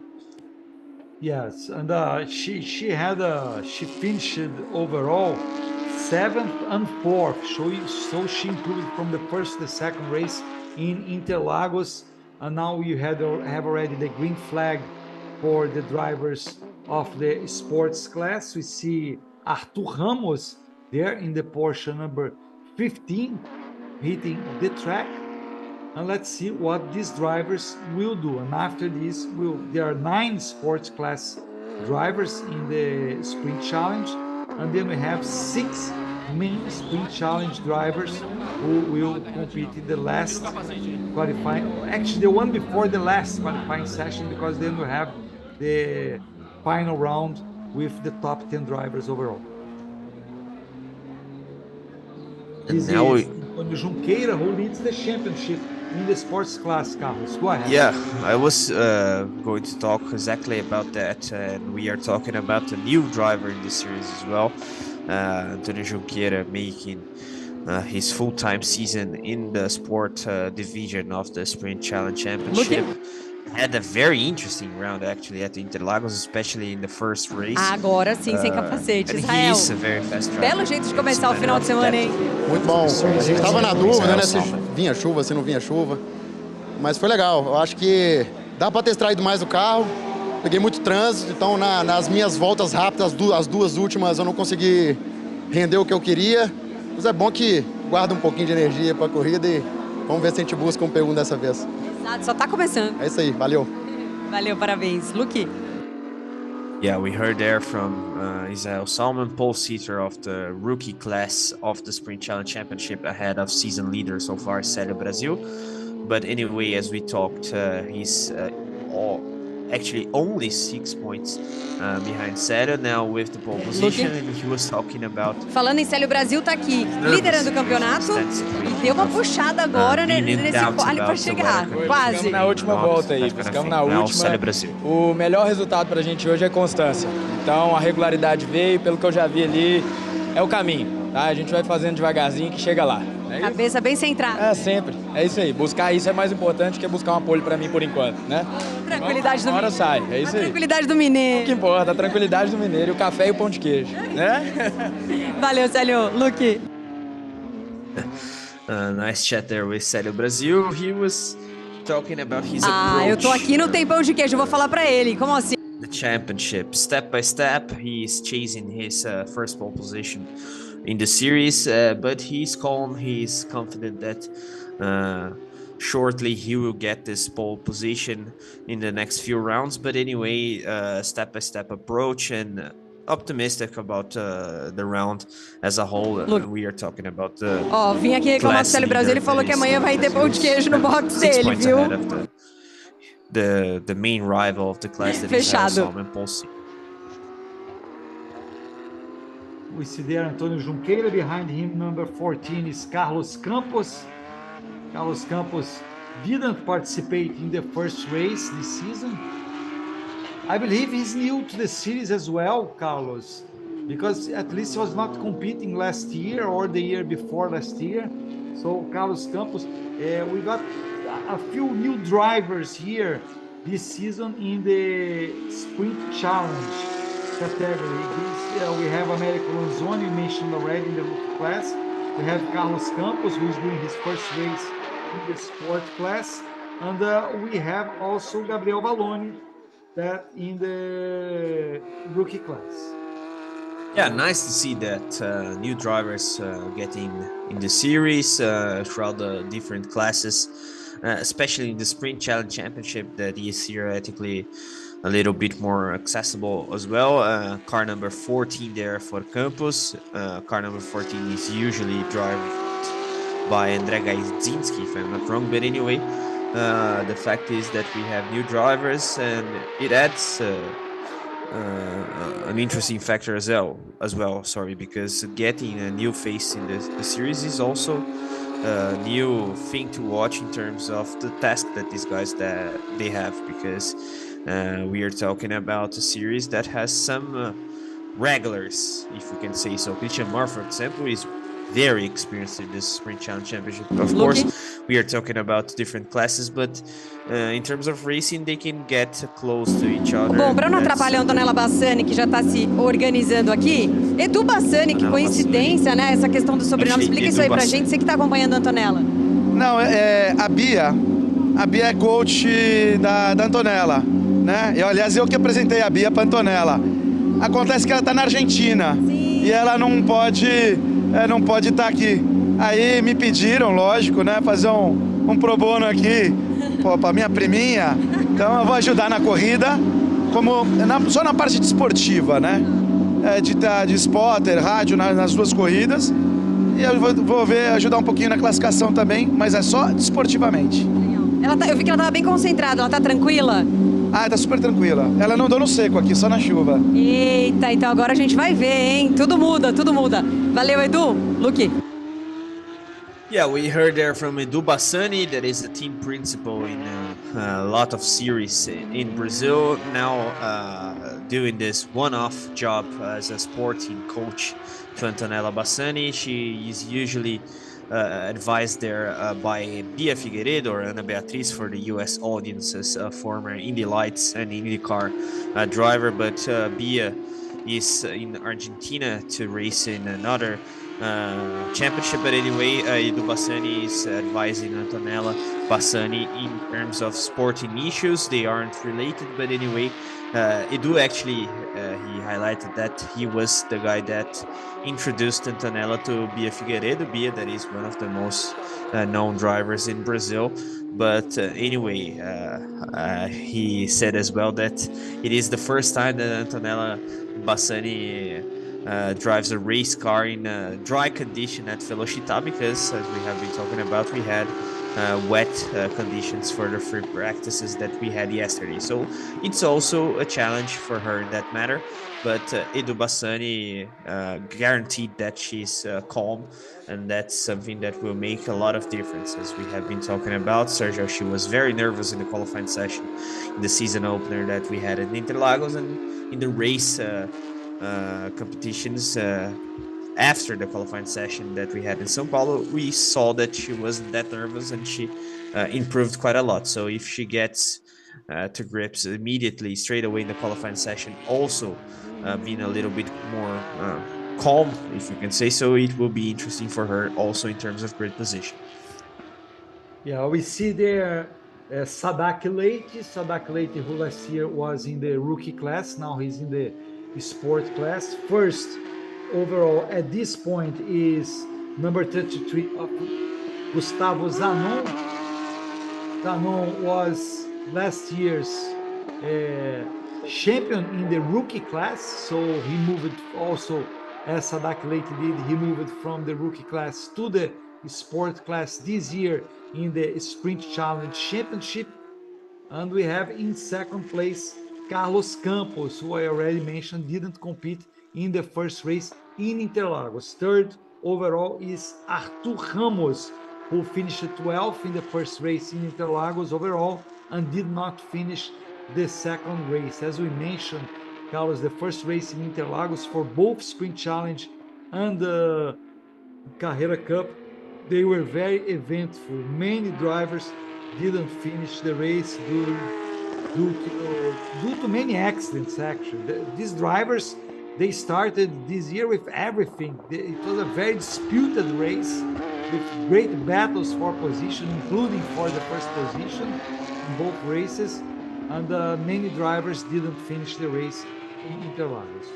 Yeah, if we can get something good from that around in terms of experience for this Sprint Challenge drivers, is that they had already a very eventful event round in the season opener at Interlagos. So it's data that they have collected, if you can say so, even though, of course, finishing a race before the checkered flag, actually not finishing is never good. But anyway, you mentioned Gustavo Zanon, that was the rookie class champion last year. Just quickly talking about last year's champions, we had Gustavo Zanon in the sport sprint challenge class, Guilherme Botura, Raijan Mascarello in the main sprint challenge Championship. Raijan is now racing in the sport class of the Carrera Cup Championship.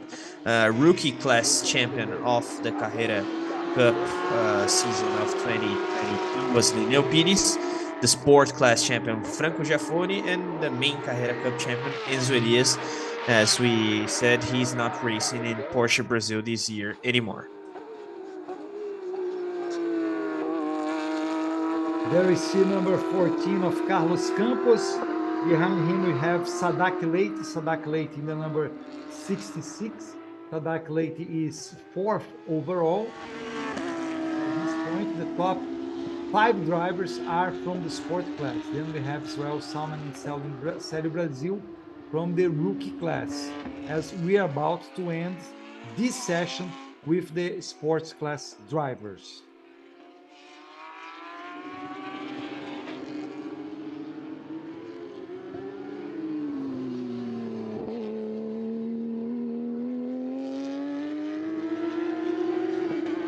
Gustavo Zanon is still first there. He had a great time, 1:32.476. He's almost about 1/10 of a second ahead of Carlos Campos. Let's see if anyone can improve there, Carlos. And we have to consider that the top 4 drivers there will go to the final session to dispute the pole position, because there are only 6 drivers in the main sprint challenge category. So these top 4 there that are Gustavo Zanon, then Carlos Campos, then Arthur Ramos, and then Sadak Leite. If that doesn't change, they will go to the final session to dispute the pole position. Yeah, they can celebrate already, even though we have to wait and see if anyone is able to get in this top 4, all important top 4 positions in this qualifying part. But anyway, apart from that, we have also to highlight Isaiah Salman and Célio Brasil, because they are ahead actually of 3 sport class drivers that theoretically are more skilled and experienced drivers compared to them. So nice qualifying session so far in the Sprint Challenge Championship, and let's see if there's any change in this final part of the session. Checkered flag already being waved. Sang Joaquin got the checkered flag. Now number 100 Seba Malucelli also got the checkered flag, and it was interesting, Carlos, that Antonio Junqueira, who leads the championship, got only the 8th best time. He's not going to go to the final qualifying session. He should start in 14th overall in the 7th row for the first race this afternoon of Sprint Challenge. Remembering we'll be airing the first race of the Carrera Cup this afternoon, this Saturday afternoon, then afterwards the first Sprint Challenge race, and then tomorrow on Sunday we will have the other 2 races, race 2 and race for both Carrera Cup and Sprint Challenge. Yeah, but it was interesting that you pointed that, because as we have been saying, Antonio Junqueira had a very interesting round at the Interlagos, and I know him from other recent series as well. He's a very fast driver, but indeed he does lack a little bit of consistency, so maybe that's the issue that didn't allow him to have a good qualifying session today. But anyway, P8, you will have to be very fast in the first race today to have a recovery race, and that's also important in terms of the grid position for race 2, even though we have the draw. Vamos falar com o Gustavo Zanon, que inclusive eu vou pedir para você trazer aqui um pouco daquele papo que a gente teve em off, que ele falou, tô chegando contra a cabeça para esse final de semana, né? Então eu queria que você comentasse, ainda mais com um resultado muito legal para esse início de final de semana. Então, a última etapa foi uma etapa muito difícil para mim, eu bati nas 2 corridas, fiquei muito chateado, não por mim, mas por causa do Josimar também. E aí eu vim para essa semana assim, cara, eu vou entrar na pista, curtir, eu vou me preocupar só com a próxima curva, eu não quero saber de tempo no começo. E é engraçado, né? O resultado vem quando a gente tá dedicado e focado na próxima curva, né? E foi isso que eu fiz, tô muito feliz com o resultado, pô, fim de semana começou bem, tô bem alegre. Tá só começando, valeu Zanon. Luque? Yeah, we heard there from very happy Gustavo Zanon. He was highlighting the fact that he's focusing in the next corner, if you can say so, in this weekend at Velocitta. Also because didn't have a good race, a good round actually in both of the races at Interlagos, the season opener that we had in the beginning of March in São Paulo. He had actually incidents in both of the races, so he wasn't able to grab good points in the José Carlos Pache circuit. But anyway, the fact is that we are talking about one guy that we all know that is an accomplished driver. That's why he was the rookie class champion in the sprint challenge season that we had last year. Weird movement there. But anyway, Gustavo Zanon is definitely a better driver than we saw at Interlagos. He knows that, and now he has a very decent and competitive result. And of course, he will advance into top 10 in order to fight for pole position, even though that's a very ambitious goal. But anyway, anything can happen, and let's wait and see. Yeah, we have now the top sprint challenge drivers on the track for their session, for their separate session. Number 5 is Marcelo Tomassoni. He's second in the championship. He won the first race of the season, but overall he didn't score as many points as Christian Moore, because Christian Moore was second in both races. And Marcelo Tomassoni, he finished first, but then in the second race he finished fifth. He didn't had such a great result in the second race in Interlagos. The difference between them, though, is only 3 points, Carlos. So, because in the second race, anyway, drivers score less points than in the first race. So, the victory in the first race was very important for Marcelo Tomassoni, who sits in second in the championship, and Urubatan Jr. is third in the championship. Sadak Leite is fourth overall. Only 5 points separate the top 4 drivers in the Sprint Challenge Championship, which is very impressive, Carlos.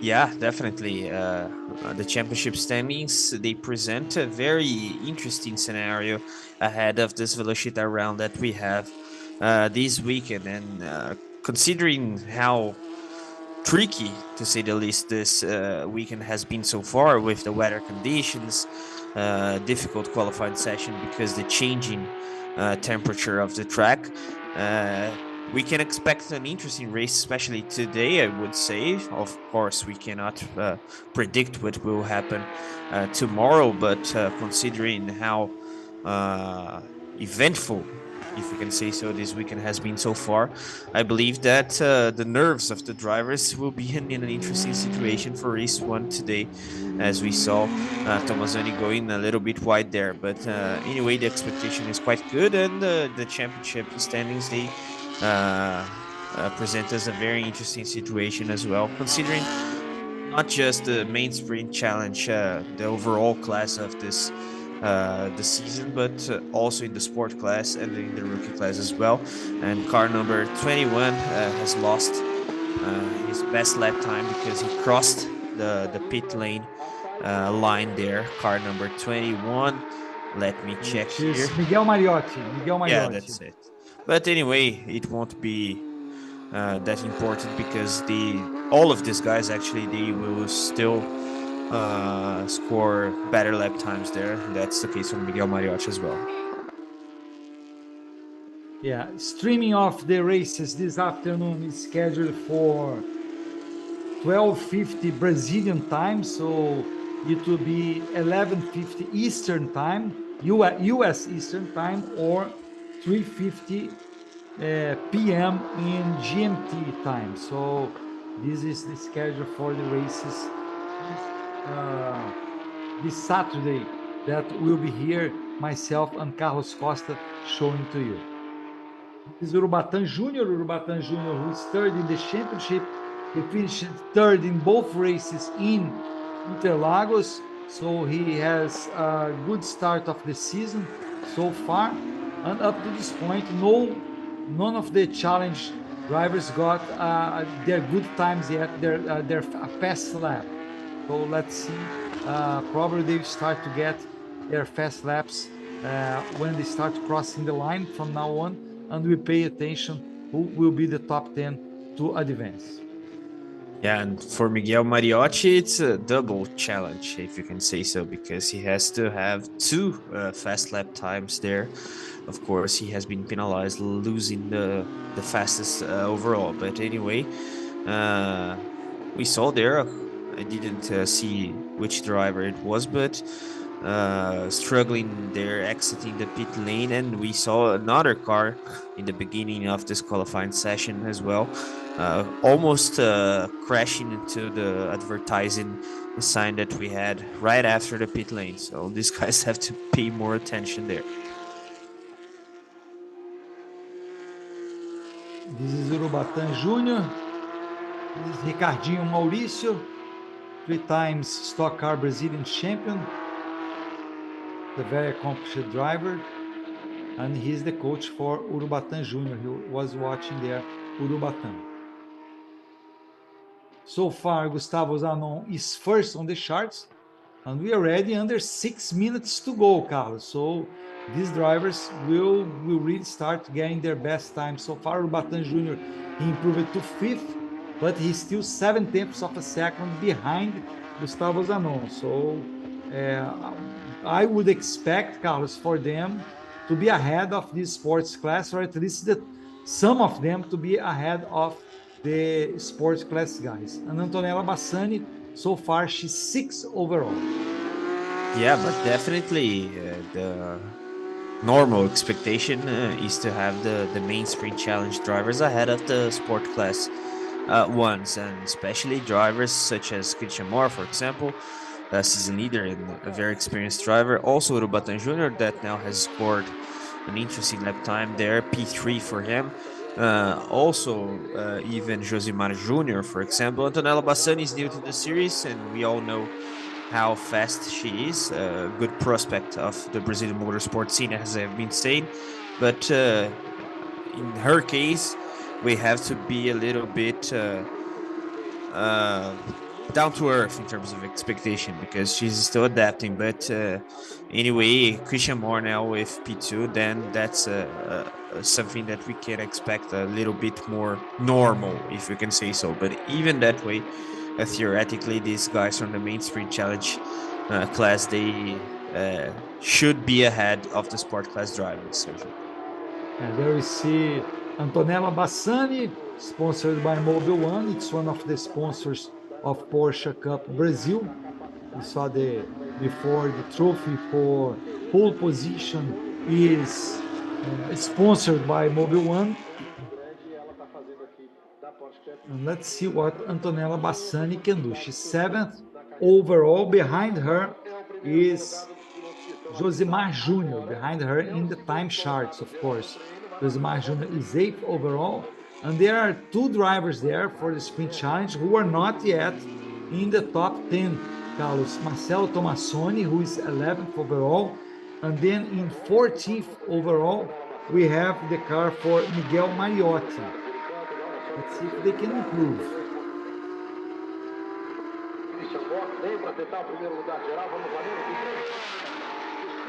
There's Christian Moore. And now Christian Moore gets the best time overall. So Christian Moore is on top of the charts. Who leads the championship, so it's a very good start of the season for Christian Moore. 2 second places, but of course, he's still looking for his first victory this year, Carlos. Yeah, and we can expect something interesting from him this round. And talking about the gap there, 4/10 of a second between the season leader in the main sprint challenge class and ahead of a driver from the sport class, that is Gustavo Zanon, even though he's a rookie class champion from 2022. That's a normal gap, and that just shows how regular and stable, if you can say so, the racetrack conditions they are in this moment. And we can see that when we see the sun, because in the beginning of the broadcast it was pretty dark indeed, Sergio. So good for these sprint challenge drivers, because they didn't have to adapt themselves to changing racetrack conditions because of the weather conditions as well. Yeah, and I'm impressed that number 33 is still in second, Gustavo Zanon. Let's see what these drivers can do. This is Marcelo Tomassoni. Marcelo Tomassoni trying to improve his time. He's already in the top 10. So all the sprint challenge drivers, Carlos, anyway, they are in the top 10. You can see there that number 21, Miguel Mariotti, is the last of them. He's 10th. So all these 6 drivers will go to the final session to battle for pole position. Marcelo Tomassoni, we see there, he's second in the championship. He won, had a great victory in the first race in Interlagos, but he finished 5th in the second race.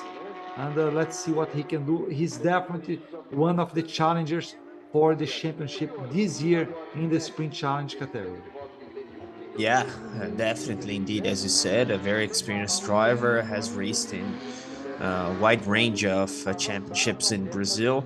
And of course, now, if you can say so, going back to his racing standards, that is fighting for championships ahead of the pack, of course, he's still lacking a bit in terms of quality pace today. But anyway, he was able to do what he had to do in order to advance in this amalgamated top 10 to fight for pole position. And then the next qualifying session will be a new one, as we have been talking about, even though, for example, in terms of comparison, the final qualifying session of Carrera Cup Championship that we saw earlier today, it was indeed a completely new session.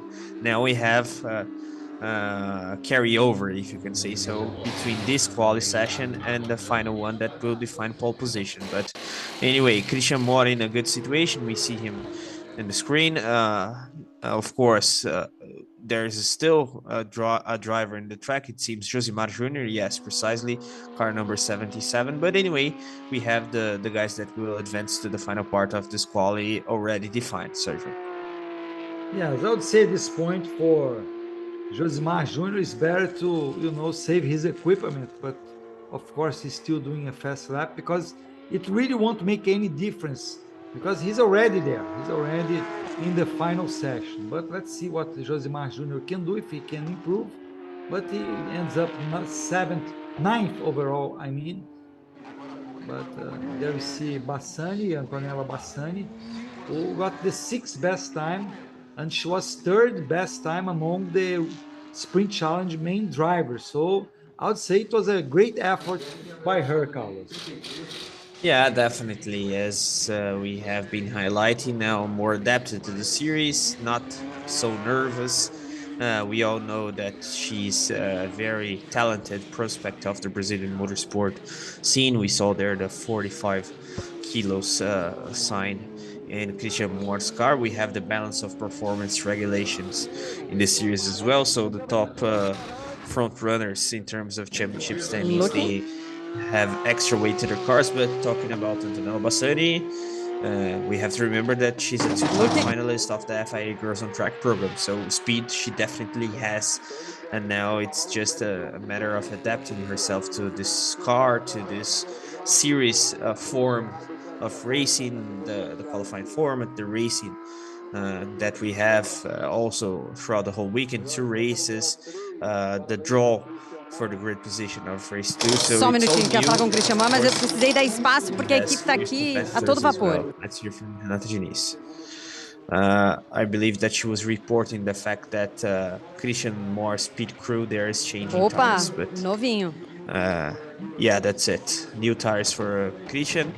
We are talking about the pace setter so far and also the championship leader. So an interesting situation for Christian, at least in this moment. And let's see if Marcelo Tomassoni, Josimar Jr., also Antonella Bassani, they are able to threat Christian Moore in terms of trying and getting this pole position. But anyway, the situation seems good for Christian, Sergio.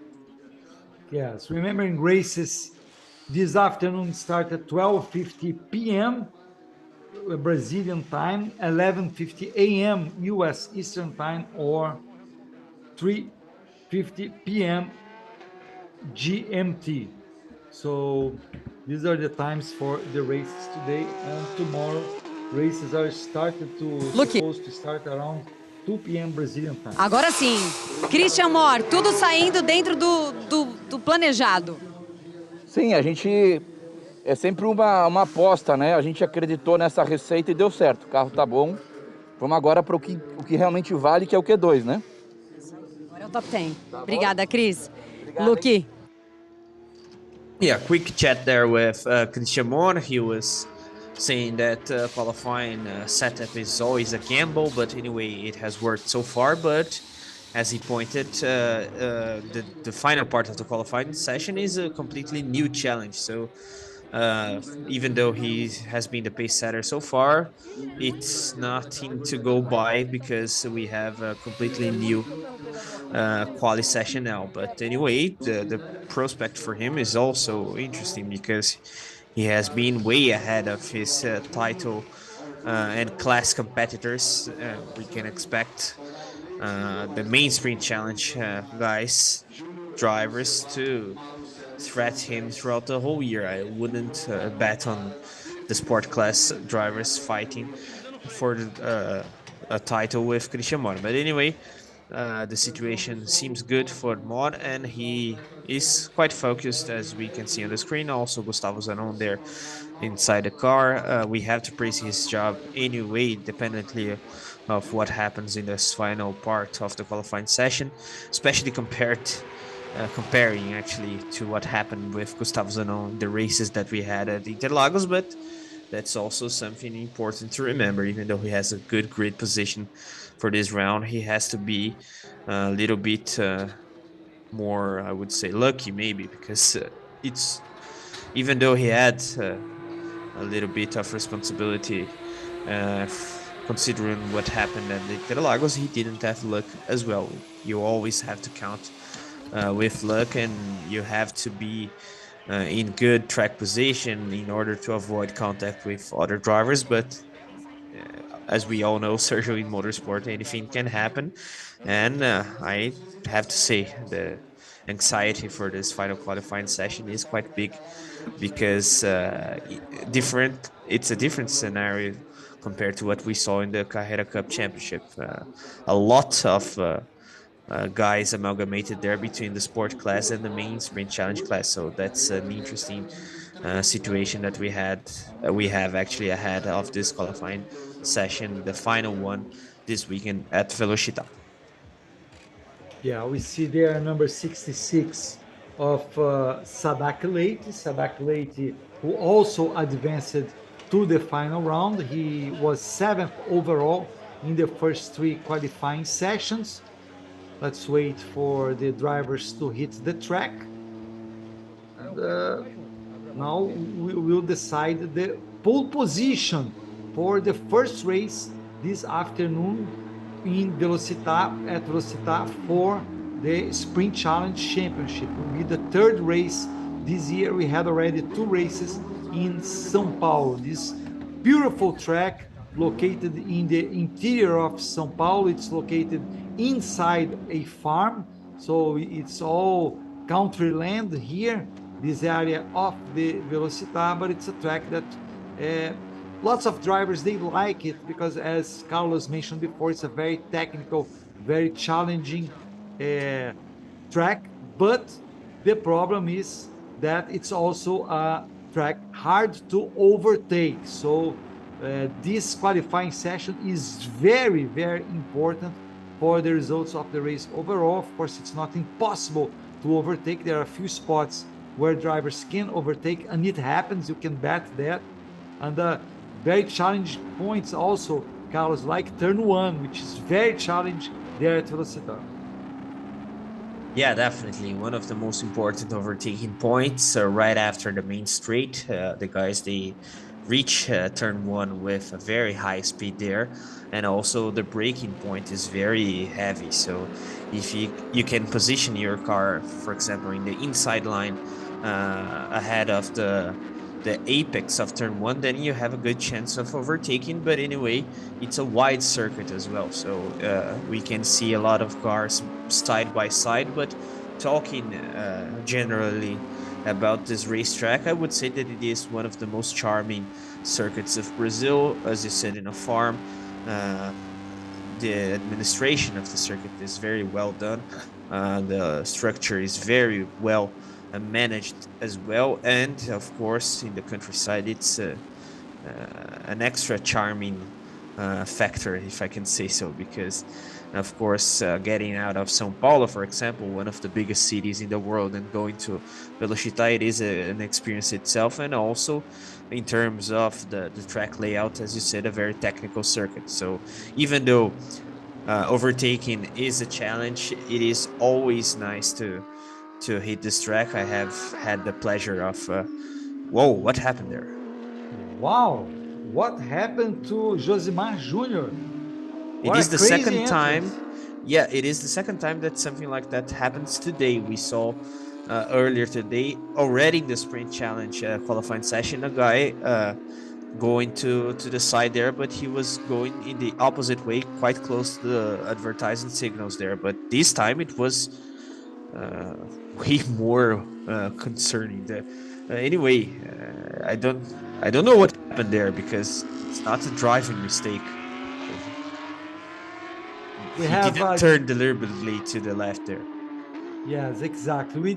We have a little bit under 8 minutes to find out who is going to start on the pole this afternoon.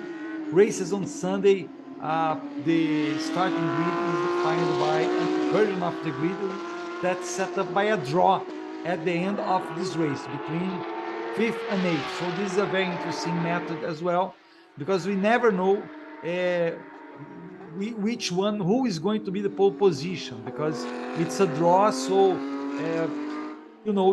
drivers, for example, a driver who is in the 6th position, he has to battle for 5th, because if the draw goes to 5th, he's going to start 6th anyway. So and 5th will go to pole position, but this can be between 5th and 8th. So that's a very interesting point that makes the race 2 of the weekend in the sprint challenge very interesting. That doesn't happen only in the, I believe, the last 2 races of the championship, right, Carlos? Or 2 rounds, at least. Yes. In the last round, I think it's the last 2 rounds, because to make it more fair to the guys who are battling for the championship. So we have qualifying for both races, for race 1, race 2. Actually, it's 1 qualifying, but it's considered the best time and the second best time.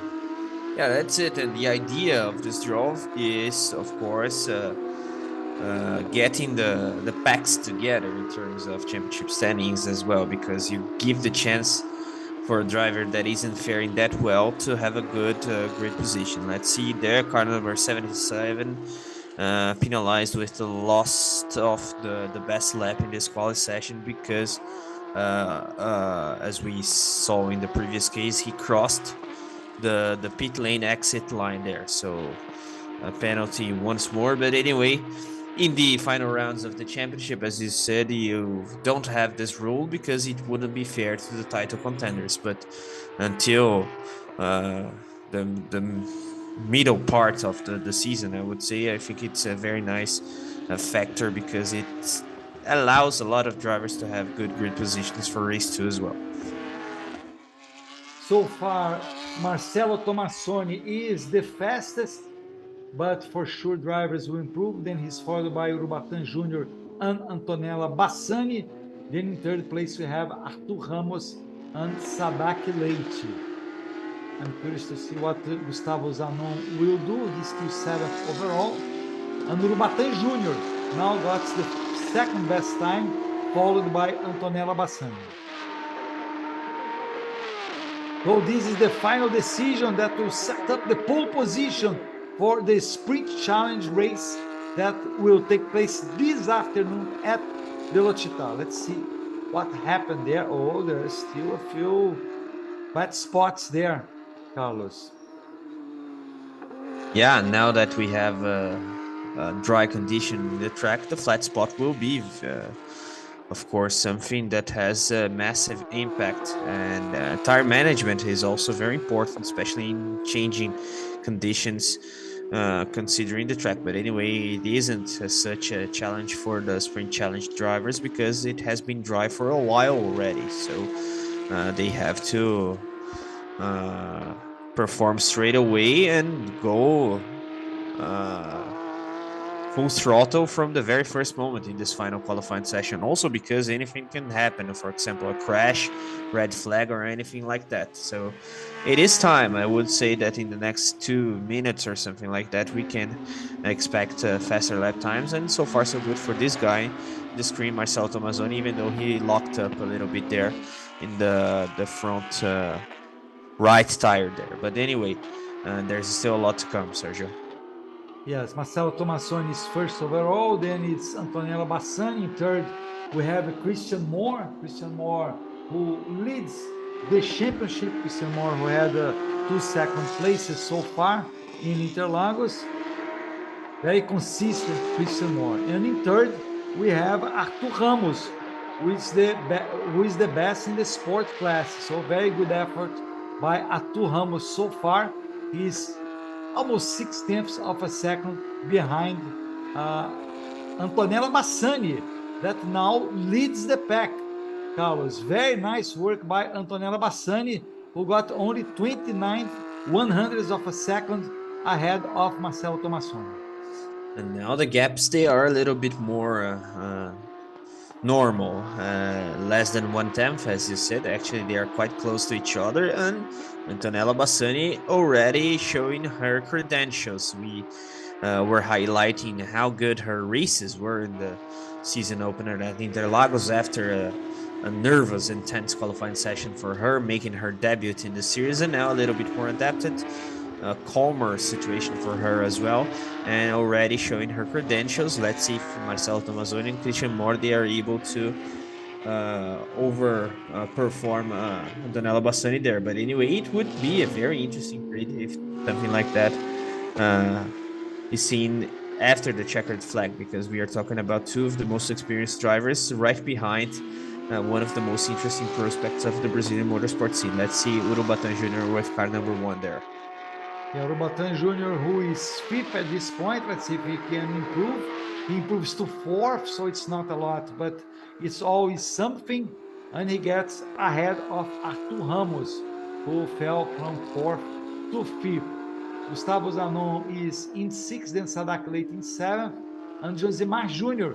was penalized with the loss of his best lap, is in 8th. So pretty much he has to, like you said previously, Carlos, in another session, he has to do 2 great laps, let's put it this way, to be able to fight ahead. Yeah, that's a shame actually, because it's a silly reason to get a penalty. But of course, the race direction, it has to be very serious and penalize the guys that don't follow the sporting regulations. They have no reason to cross the line there, even though, of course, it wasn't something intentional, or it wasn't a deliberate move there from Josimar Jr.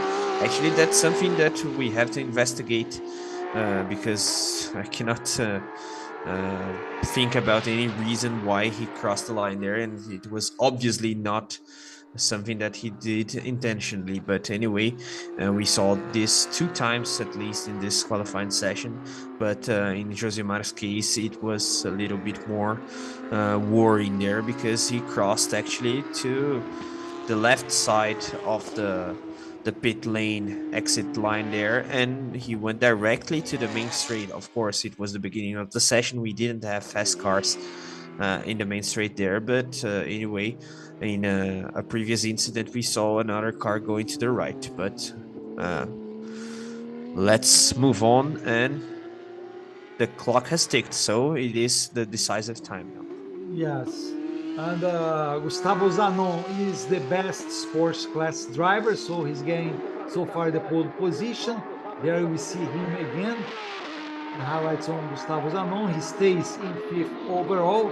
We see there Christian Moore Christian Moore, who is third overall. Behind him is Josemar Jr., is eighth overall, number 77. Let's see if Christian Moore can improve. Right now, he's starting in the second row. He's starting in the second row alongside Urubatan Jr. First row would be Antonella Bassani and Marcelo Tomassoni, but let's see if Christian Moore can improve. Great time by Antonella Bassani, 131.912. Just a tad ahead of Tomassoni. Let's see Christian Moore, what he can do. And he doesn't improve his time overall. Neither does Urubatan Jr., who will start fourth. And there we see Antonella Bassani. Still there. I think right now, that's it. She got the pole position. And it's just time to commemorate. Great work by Antonella Bassani, Carlos. Yeah, definitely. She has to celebrate. That's something quite remarkable, actually, because getting a pole position in your second participation in such a competitive series in the main sprint challenge championship class, it's definitely something very remarkable. And we are talking about a very young driver, if I'm not wrong. Antonella Bassani has 16 years old, so definitely it's something that she has to celebrate. Also, it's a nice factor having a girl ahead of the pack, a female driver with this pole position, and of course a member of the young racing academy there from Porsche Brazil. So we see that this series is also very serious in terms of promoting driver development. Of course, we are talking about a very accomplished racing prospect, a young female driver, but also there is the input of the series drivers consultants and of course the engineers. We see there Eduardo Bassani with Antonella, and also the driver coaches. So que momento, Luke. Nice environment overall, and that's Delas, é isso. Showing its results, and Antonella already showing her credentials after having a very interesting Desse round, jeito eu vou chorar junto. last time at Interlagos, and now we see how emotional Uma it palavra, is. Antonella, a primeira coisa que vem na sua cabeça nesse Let's momento. hear from Não Antonella tenho Bassani. palavra para descrever. Primeira pole na segunda etapa. Não treinei muito aqui no seco, fiz um treino que não foi muito bom. E chegar assim no primeiro tempo, na classificatória antes dos top 10, eu estava tomando bastante. E eu vi o que eu estava errando e eu consegui melhorar para o segundo e fazer a pole. Você tem noção do quanto você está representando nesse dia pra gente? Primeira mulher fazer a pole aqui na Porsche Cup Brasil. Quantas mulheres você está representando nesse esporte e também no mundo? Cara, a gente te agradece por isso. Parabéns. Muito obrigada. Obrigada a todas as mulheres pela torcida. E é primeira pole de muitas, tomara. E a Bia deve estar te assistindo nesse momento, não? Olha lá. Ó o boné, ó o boné, ó o boné. Tomara, Bia. Forte abraço. Você não pôde estar aqui, mas a gente consegue essa pole aí pra você. E é isso, beijão. Boa, parabéns, Antonella. Tá só começando o final de semana, agora tem corrida, hein? E a gente vai falar lá no grid. Fechou? Fechou, combinado. Pai, vem cá, rapidinho, só me conta. Como que é apoiar a filha num esporte como esse e agora colher esses frutos e esses resultados positivos aqui logo de cara na segunda etapa? Sabe, a gente tem uma história muito legal, a gente começou muito cedo. E muitas vezes falaram para a gente parar, porque era uma menina e ela era persistente e brigava e brigava.